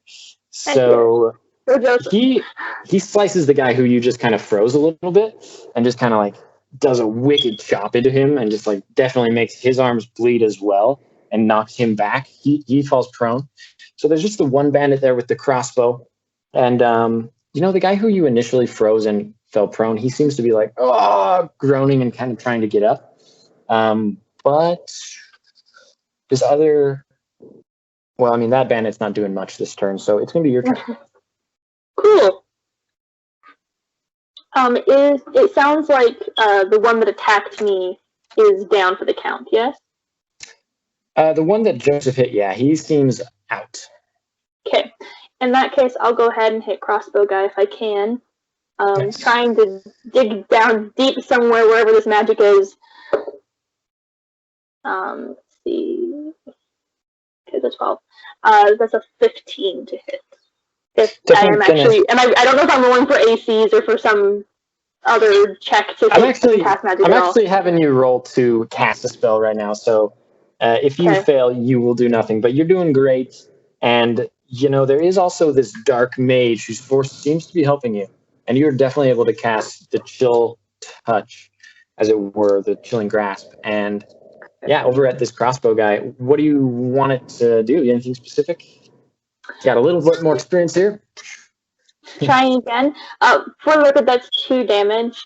And I think she's going to try and reach out to his hands and try and freeze his crossbow, so his crossbow jams, but also try and make him drop his weapon by essentially giving him frostbite, ideally, on his hands to make him drop his crossbow and jam it. Is kind of what she's going for. And she's only doing 2 damage, so I'd imagine she's just essentially hurting him a little bit. I think that it goes exactly as intended. It seems like the crossbow itself is quite iced over and frozen, as well as his hands. He doesn't drop it. In fact, it seems like he can't, because he's kind of stuck in this ice. And hopefully he can't pull the trigger either. Hopefully the arrow wouldn't even fly. It doesn't look like it would. So that seems very successful. That guy's kind of like panicking, and he kind of starts to turn around and run, actually. And so Joseph will then kind of, I guess, go and knock out this other guy who's kind of rousing to his feet. Just kind of bluntly hit him with his hands and the hilt of his sword, as it were. And he'll turn to you and say, thank you for waking me. I think we're safe now. These two are taken care of, and he's on the run. Should we chase that bandit down or be on our way? I would prefer to avoid more conflict if we can. I'd like to get some more sleep tonight, but is it anywhere close to dawn? Has he gotten any sleep? I would say it's like the sun is just starting to rise. He got a few hours of sleep. You could definitely sleep longer. It's like just barely, you see a little light coming over through the trees. I think if you are able, Joseph, I would like to continue if we can. We can make camp early this evening. I would prefer not to stay here if we do have someone still off somewhere in the forest.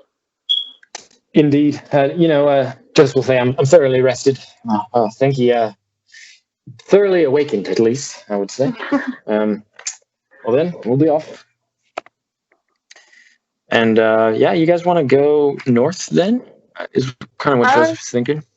Yeah, north sounds like a plan. Trying desperately to get to this valley. That's a word. I kept saying cavern in my head. Trying to get to this valley. Wait, are we going to a cave? Yes, there's a cave in the valley behind. There's a cave in the valley. Okay. There's kind of a valley within. Yes. So no, completely correct there. I haven't seen it myself, but this is our destination. So yeah, as you guys go off, go ahead and do another survival check.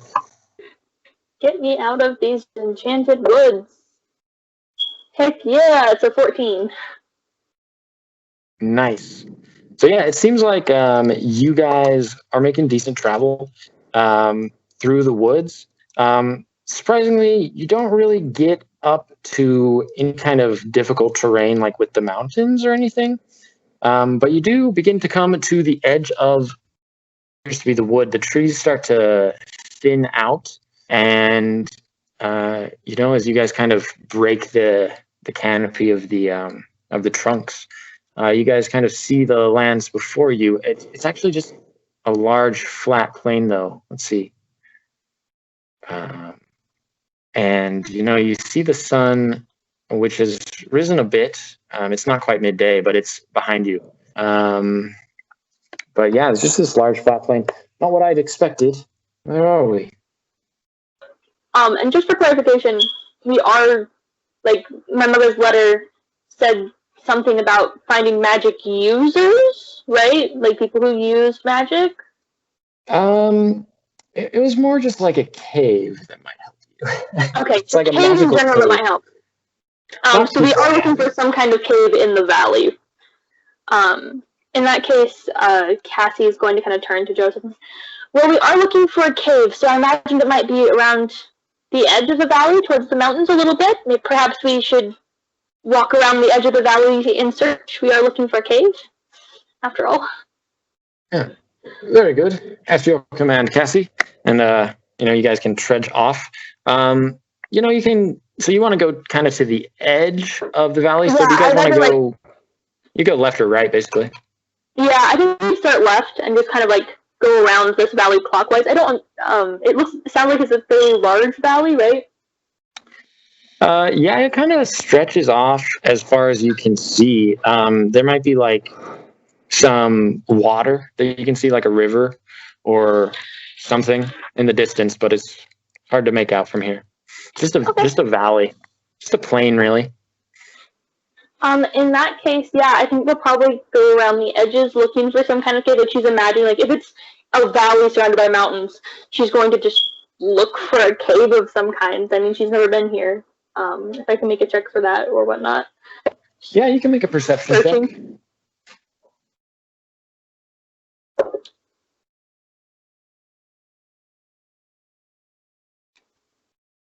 Are you sure that wouldn't be investigation? For this one, I'm going to do perception. That's fine. Okay, that's a 6. Okay. There's actually a lot of trees that kind of curve up around to the left side. And the valley, so essentially you go left for a while, but you end up kind of going forward through the valley as you head this way. It's very strange. It seems somewhat familiar, like these big empty fields kind of seem like home. But actually, as you make your way, you see like the ramshackles of this small town.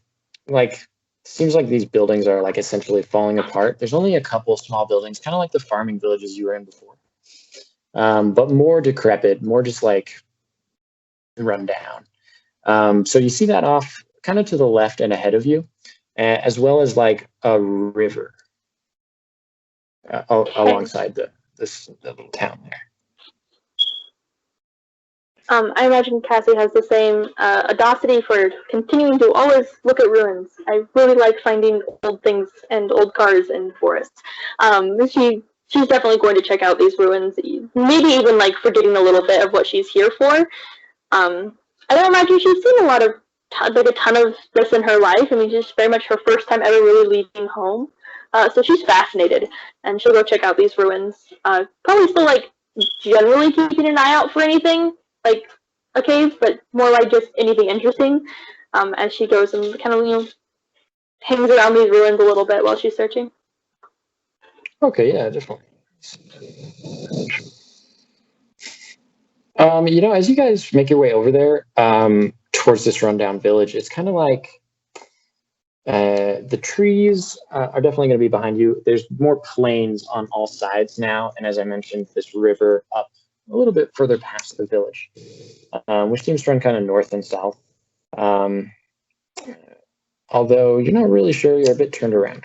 So as you make your way up into the village, though, you do see, a lot of the buildings are broken down, but there are like footprints and stuff about there. You actually see like a cow and some sheep just like wandering about the village.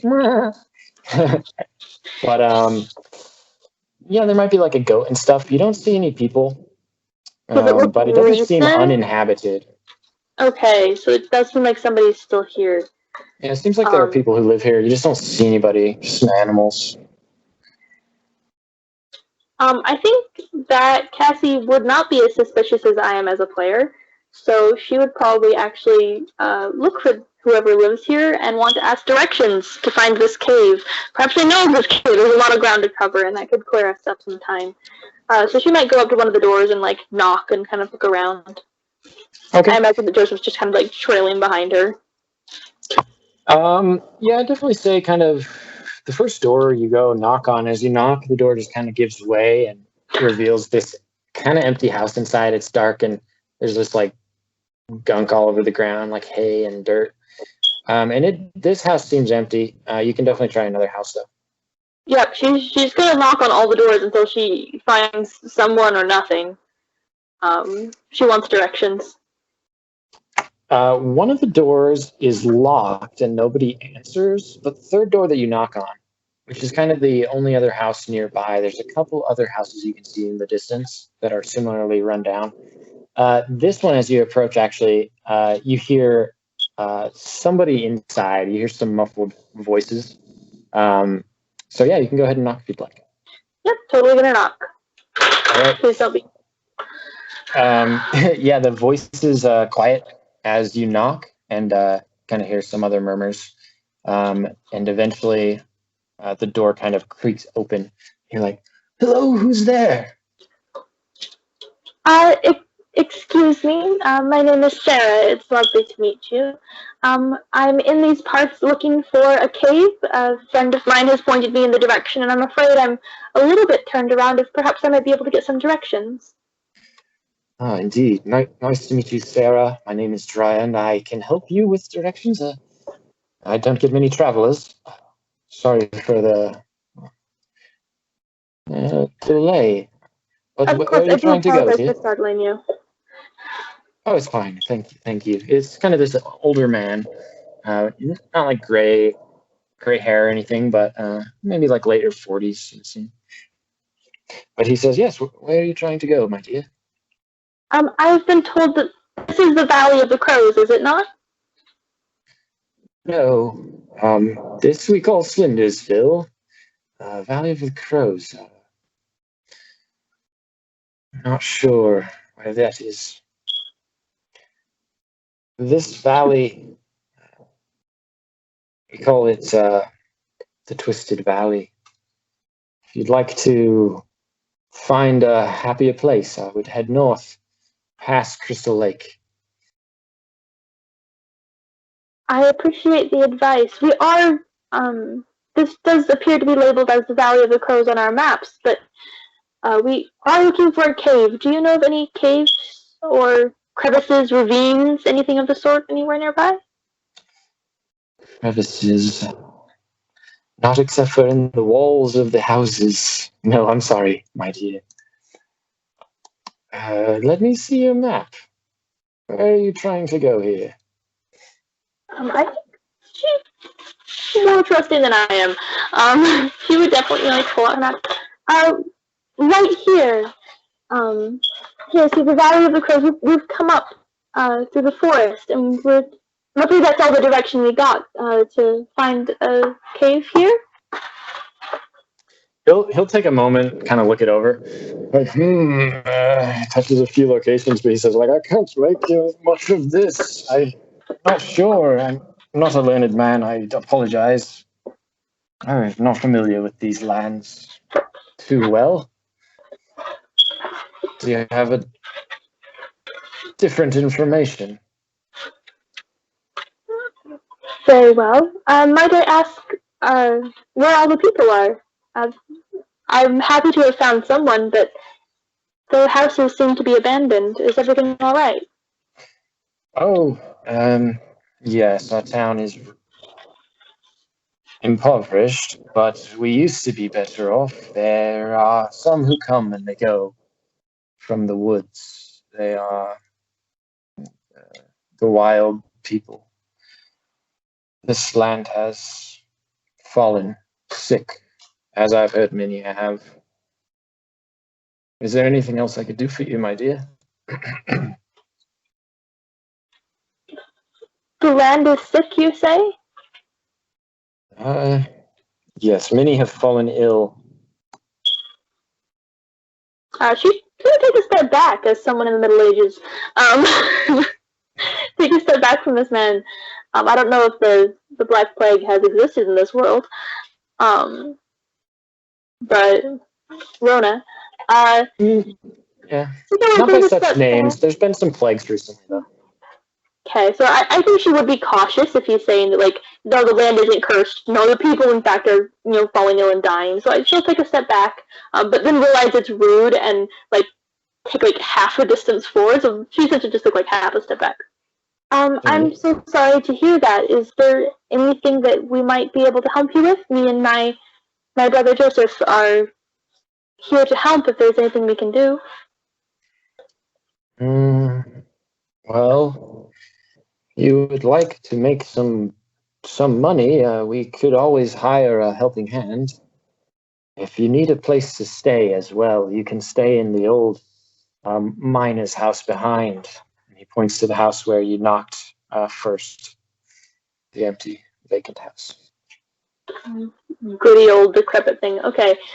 I'm afraid that at the moment we're not looking directly to get paid. I believe that we'll certainly explore the valley a little bit more and search for our own quest, but after we have finished, if we have time and come this way, we certainly will lend a hand with any chores.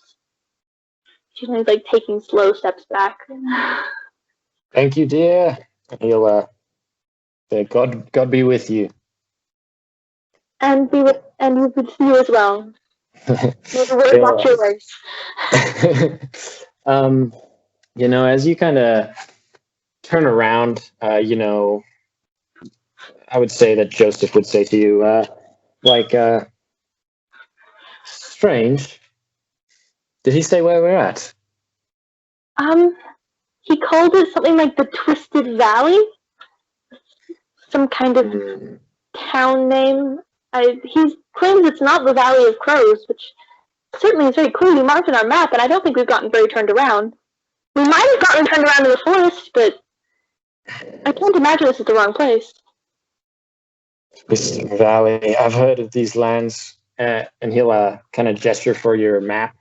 In fact, if you pull out your smaller map, might be a bit more useful. He would go ahead and kind of point out this region. The Riversdale. Okay, I have Riversdale. He'll kind of point out right below Crystal Lake, kind of to the east, southeast. He says, Slindersville. This is where the Twisting Valley is. We must be here. And you run down Slindersville. I'm not sure how we got here, though. The fairy woods must have played their tricks on us. We need to be.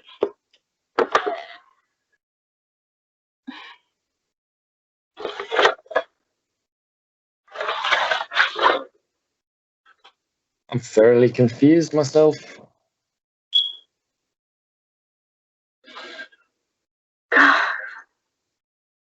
Darn that enchanted forest.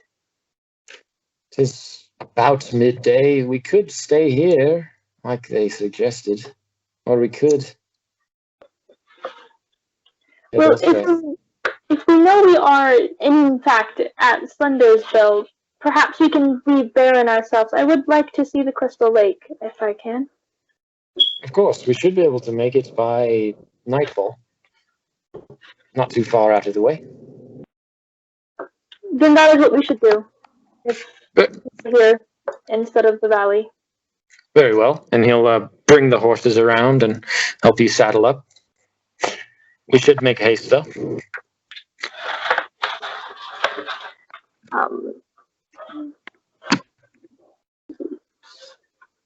Not very happy with the turn of events. She is not. Gosh darn it, we were probably so close. Good job. Yep, saddle the horses and off to the lake. It is, I guess. I think that like she was trying to put aside this want of hers to go to the lake. She was like hoping that maybe she wasn't in fact being called there, but there is this sneaking suspicion in her mind that she is in fact being called to this lake now that she's had this dream more than once. And it seems very suspicious to her that she's had this dream calling her here and that she happens to have ended up in the complete wrong place to where she meant to be and is now by this lake. And so she is, I don't imagine that she quite believes in fate to such an extent that she would believe that it was fated to be here. But she is suspicious of some magics that may actually call her now that even if she has no awareness of what would be powerful enough to do so. Yeah, definitely. Makes sense. So yeah, as you guys travel, I would say, it's just a quiet evening, kind of blue and kind of somber. But as you guys eventually make it to the lake, it is definitely sunset. The lake is, as usual, reflecting with a lovely glow of golden orange, but Joseph will busy himself making camp at the edge of the lake, as probably will need to do. He says, here we are. Anything you'd like to do now? I would like some alone time by the lake. If you can stay where you can see me, but perhaps give me some time alone? Of course. Princess, I'll keep watch over you. From here.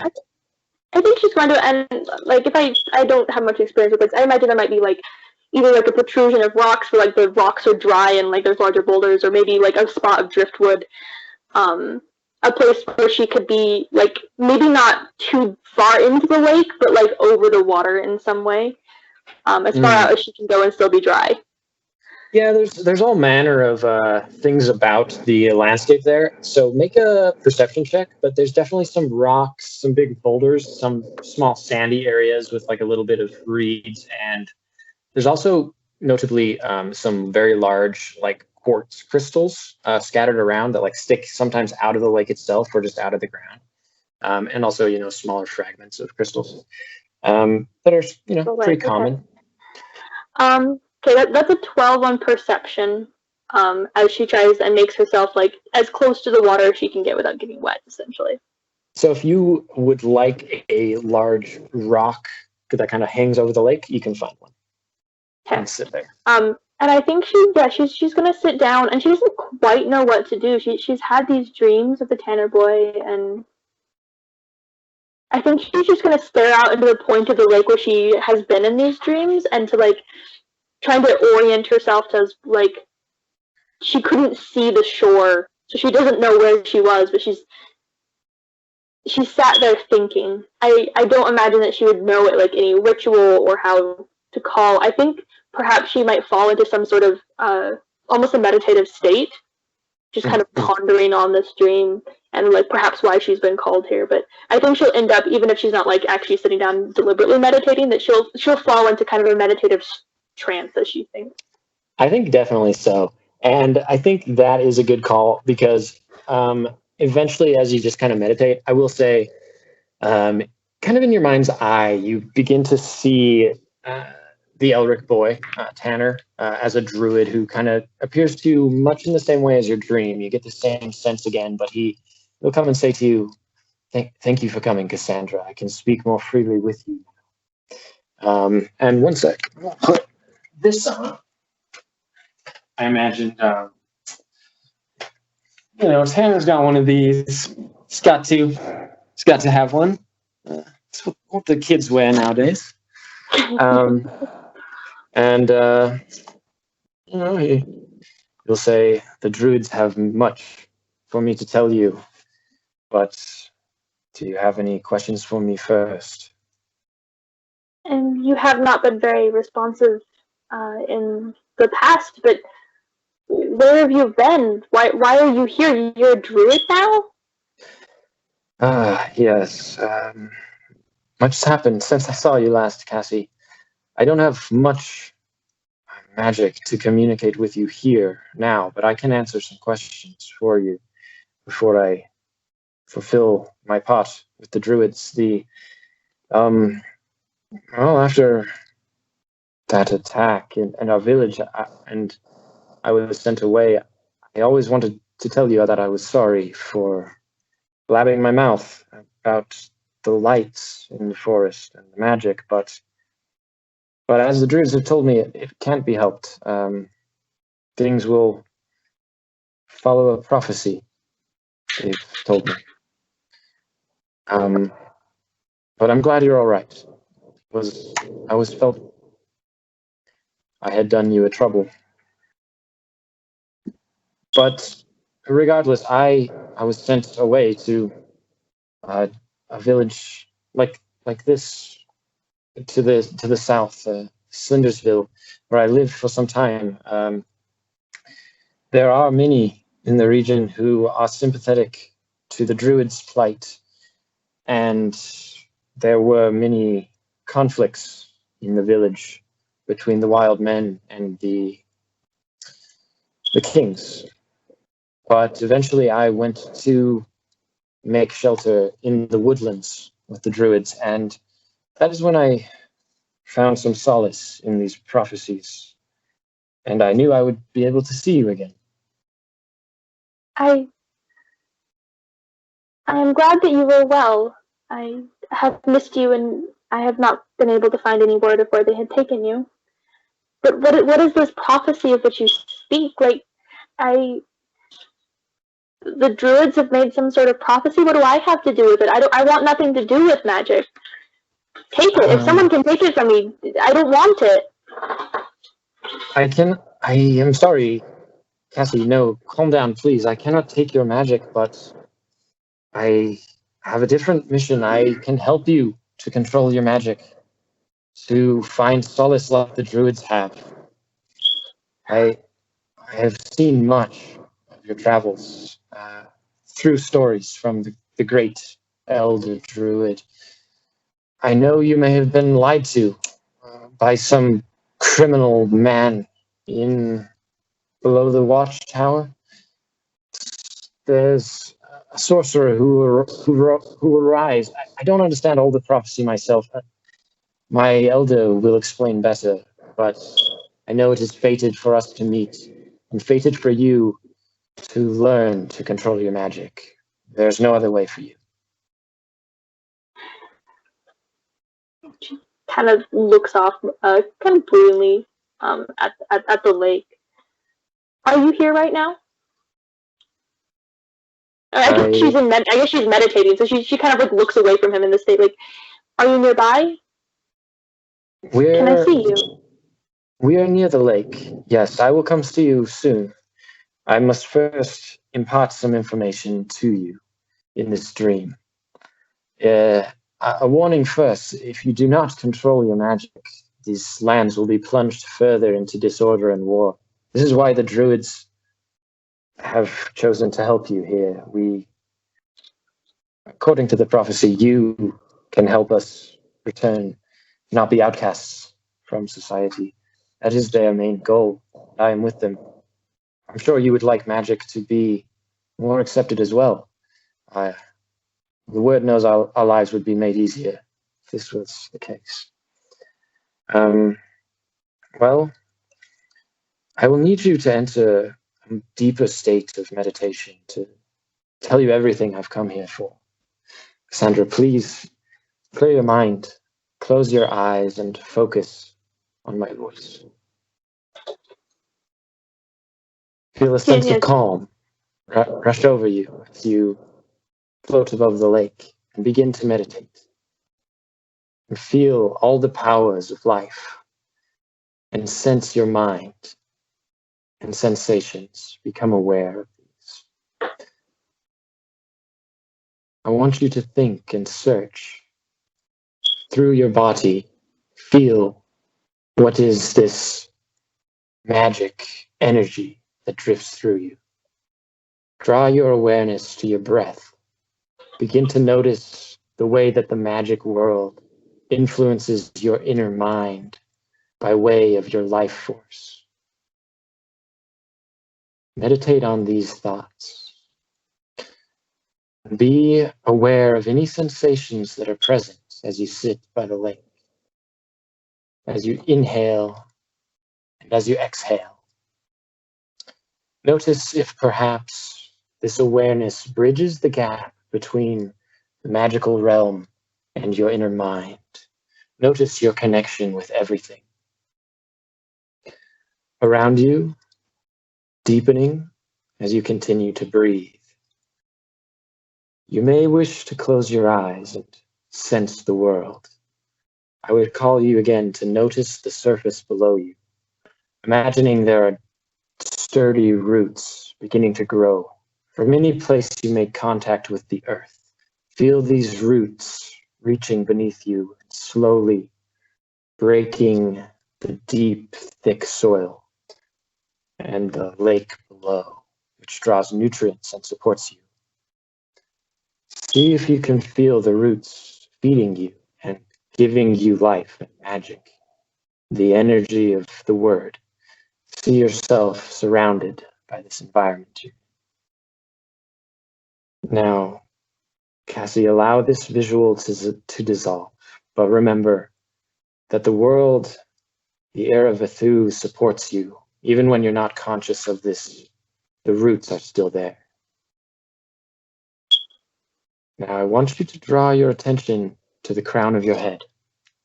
This is where your physical body meets the universe and your mind is open.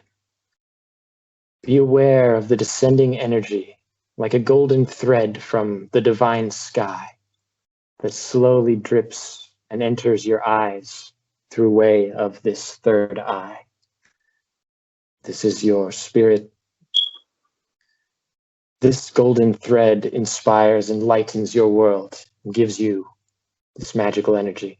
Take a moment to visualize this and allow this energy to lift and cleanse your entire being and bestow upon you the knowledge of the universe, the word, and yourself, and the combination between the cosmos and the energies that make it up.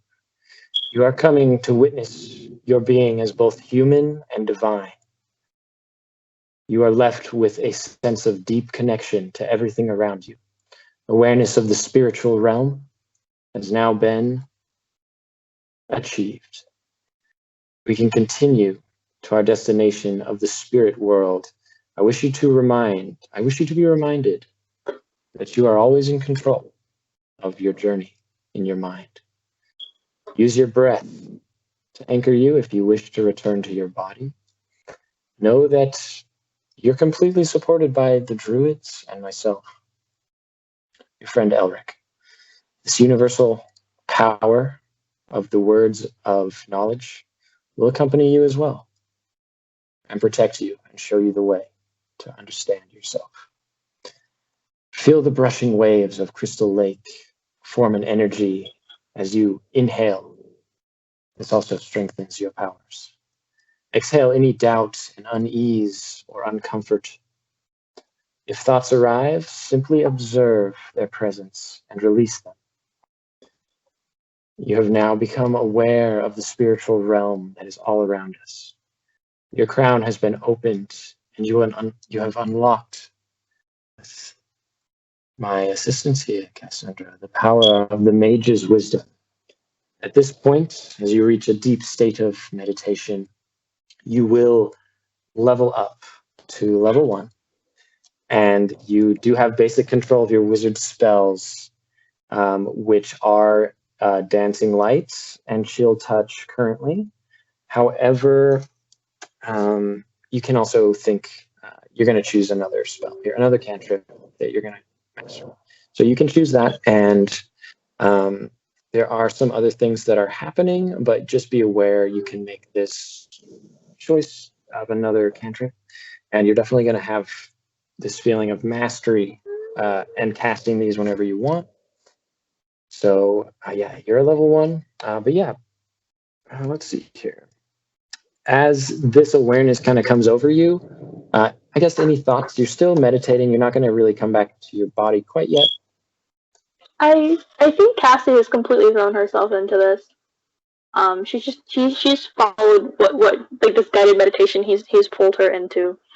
And I think that she's kind of dredging up the same feelings that she did when she saw those dancing lights in the forest, where like she's once again filled with this sense of wonder around magic as she becomes aware of everything around her. I don't think she'd have any experience with meditation, or this isn't in her spirituality to my knowledge. So truly, like, her first experience feeling this connected and doing this kind of grounding technique, and I think she would feel very, like, supported and whole, and then also just this wonder as she connects with her own magic. And I think even in her mind, like, even if she's not conscious of it, it's very much battling this hatred of her own magic and of herself because of it. Very much battling with this feeling of wonder and almost like a creepy enlightenment, almost as if like true enlightenment was like stalking her. Does that make sense? Like this fear of enlightenment, but also knowing in some deep sense that it would be wonderful to continue this path. So very conflicted, even if her conscious mind is following what he's saying and just kind of going with it. There is definitely like a back part of her mind that is feeling very conflicted, but also like really wanting to go down this water slide, but also like scary, but like also really fun water slide. So just very nice. Yeah, definitely. And you know, I would definitely agree. You've not done something like this before, but it definitely, you know, obviously just encourages your magical development and your spirituality as well, and makes you feel more whole, like as a magic and as a person. You know, it's like, it's okay. You're you. But yeah, you know, you haven't really meditated. Definitely it's something that seems like, you know, magic, druids, more outcast from mainstream society. So this is really nice for you, though. In general, you definitely go a little bit down the water slide. You begin. And yeah, you know, you level up. You're at level 1 for now. And that all happens. But Cassie, something nefarious also seems to be happening as you become conscious of your actual body again and slip out of this meditation. You feel a strange sensation that was not there during the meditation, like a crystal lizard crawling its way all over your body, enveloping you in this chasm of water, turning to ice. You open your eyes to look around, and you see the large clear crystal lake, but also this quartz crystal of clear, just like covering your body. Although basically your head now, you're just encased in it. You have any last words? It seems to be growing up over your chin now. Do you have any last words? Wait, so like it's like covered in this giant massive crystal, like creeping crystal Avatar Last Airbender, like creeping crystal coming up and surrounding me kind of thing? Or are we talking more like more of a bubble dome that's kind of deliberately like encasing me, or is it like coming up my body? Like a creeping crystal, kind of like Avatar, kind of like The Legend of Zelda, like Princess, you're going to be in a crystal. Okay, so there are things like creeping from the ground and they're coming up and covering my face. Yeah. Supposedly Joseph was supposed to keep an eye on me, so I think that probably her thought is danger and terror to a certain extent. Like, I feel like perhaps like she initially was floating out of her meditation, and that when she opened her eyes, she was suddenly like yanked away from it in a kind of way. It's like her body just starts to panic. And I think she just called Joseph, just called really loudly for him. Yeah.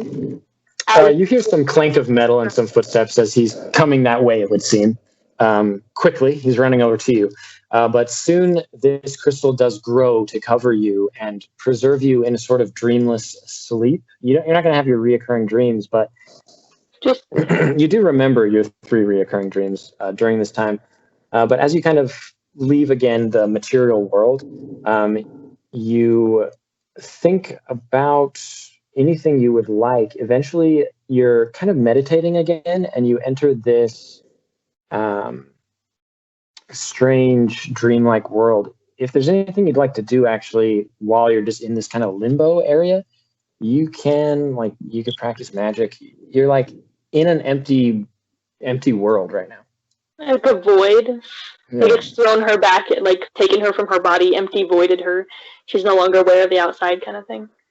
I think that like she's unless it has changed her mental state through some form of magic, that she has been pulled out of her meditation, and that she would probably be trying to get out. So I think that she would like be reaching out into the void, trying to find the edges of this crystal that she knows is encasing her, if she is in fact aware of that. And that she'd probably mostly just be kind of panicking. I don't know about you, but it is, personally as a player, one of my deep-seated fears to float into the emptiness of space with no tether to anything as you float out into the void. That's personally one of my greatest fears. So I'm trying not to take that too hard. I personally would have a panic attack in this situation. I think that Cassie is more concerned with like trying to find where the edges of this are, even if there are no edges, but she would be searching and trying to get out. Okay, I'll briefly summarize. It's a short time that you're here, but there's no edges to any crystal. If you try to run, it's just like you can run endlessly into the blackness. But yeah, you definitely are pretty panicked, but it's very short. It's soon kind of this icy prison that you feel around your body seems to melt away. Although you don't come back to reality, you kind of enter a more calm atmosphere. Like you're totally calmed down, like you're meditating again, and you're not stressed, but you enter kind of this like a Zen crystal fountain, similar to the lake. In fact, similar to like what is it, the spiritual realm in The Legend of Zelda, where you go to sleep for 7 years. You're basically in this fountain, and there is a man there, you know, he seems very calming. He is a druid, you know, but he's older than kind of you know, the other druids you've seen. He's got like a long gray hair. In fact, I've got a wig here. Got to use this. Spend money on these props. We gotta use them. Got to use them. So yeah, there's just this elderly guy. He seems to be a druid, and you get the sense that he can answer some questions you'd like to ask as well. So am I like standing with my feet in the fountain, and he's just like standing away from me? Like, you guys are both in a fountain. It's just like this fountain that's all around you. Okay. It's like water falling. If she has been essentially magically calmed down from her state of panic, I think that she would like walk calmly up to him and just like, where am I? Just kind of looking around at this fountain. It's good to see you. This is a strange spiritual realm. I have come to meet you here. This might be what you would call as your subconscious, Cassie. Who are you? I am Lonin, an elder druid from the Fey Woods. I've been sent here to help you. I certainly could use some help right now. Where did oh my god, I'm gonna call him Elric because I have a friend called Elric. Shit. Elric? Elric. Yes, we sent him to find you, to meet with you. He's fine, and you are safe as well. He seems to say you had some answers for me. What's going on? Some kind of prophecy that involves me? I don't know much of magic. Yes. I am familiar with the prophecy, Cassie. I will tell you what I know. This is why you are here. It was foretold the old king, true King Leonard, would create a mage who would bring peace to the land. The elder before me, my tribe, has sent me on this quest to find you and protect you. This will help us control our fates. But do you have any other questions for me? So, just, do you know anything of my father? He's been gone for many years. I have these dreams. I feel like he's still out there. Yes, the true King of Leonard, the true King Leonard, the King of Riversdale, he lives, and it is your quest to save him and return these lands to what they should be. Freed the plagues. Plagues, where is he? I was told that you might have more information in that regard than I do. I know he lives. I know he may still bring peace to these lands with your assistance. This is a part of the prophecy, Cassandra. There is also a dark mage in Redland who will rise and seek to squash your fulfillment of your fate. If this happens, these lands will be purged further into war, chaos, a dark type of magic, and plagues. And eventually, humanity will fade away into nothingness. This is why it is imperative. You have no choice but to follow your destiny, and us, druids, have no choice but to help you in this quest. Already, you are being protected from the fates, the dark mage, and other kings in these lands who would try to end your quest. We will take you to a place where you'll be safe, where you can develop your skills, but one day you will have to return here to Farleon. Find us and save your father, the true king of Riversdale. You may as well rise to restore magic inherent to these lands. Does this make sense? So I am not to return to my body, but to train here? What of Joseph? You will train both here and when you return to your body.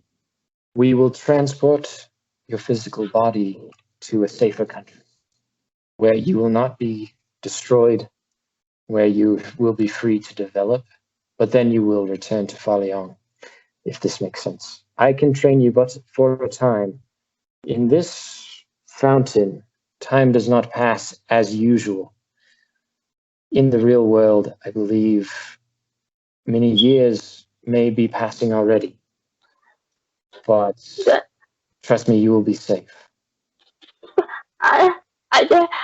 Yes? But... Fret not. All will be well.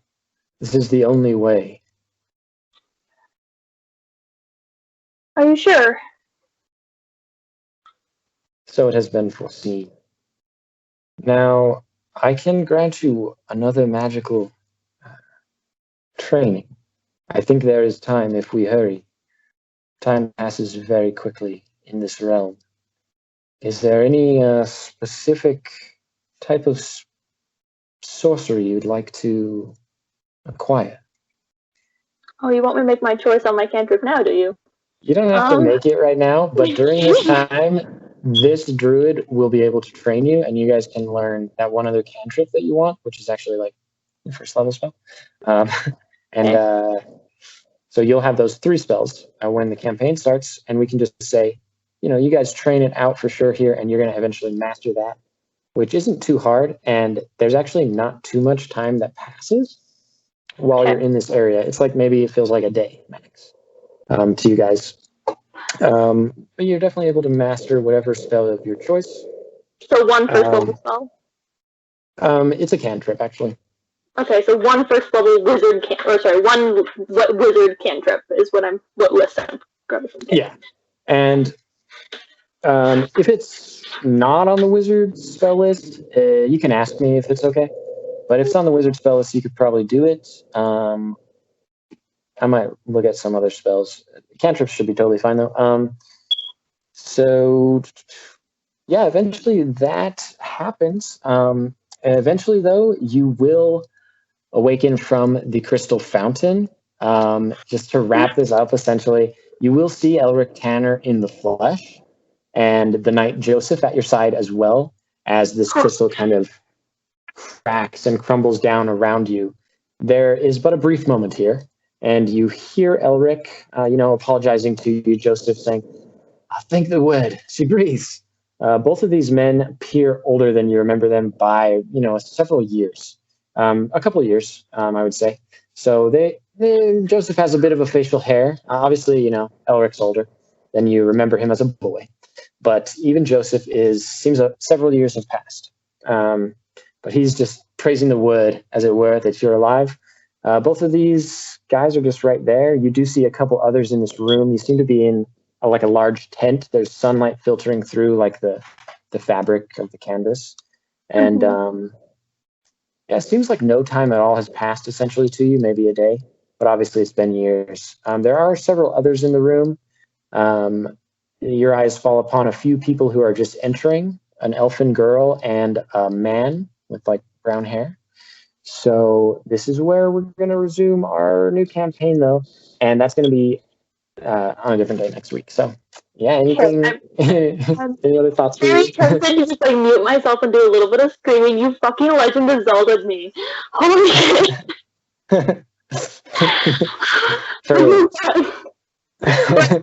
Props, but also what the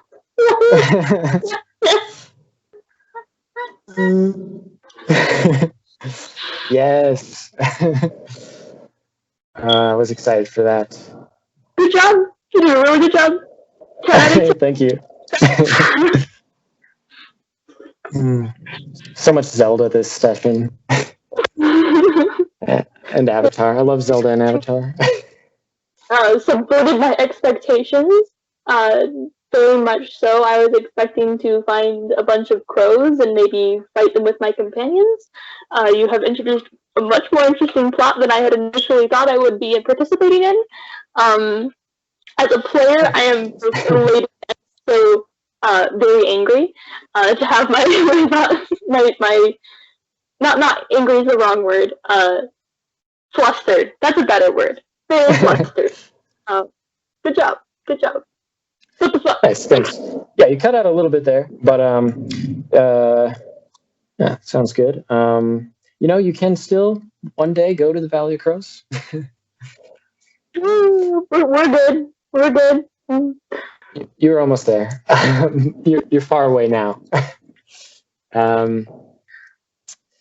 But yeah, that basically happens. So yeah, that's everything that happens before our next campaign. So I'll go ahead and stop our recording here. Thanks for playing.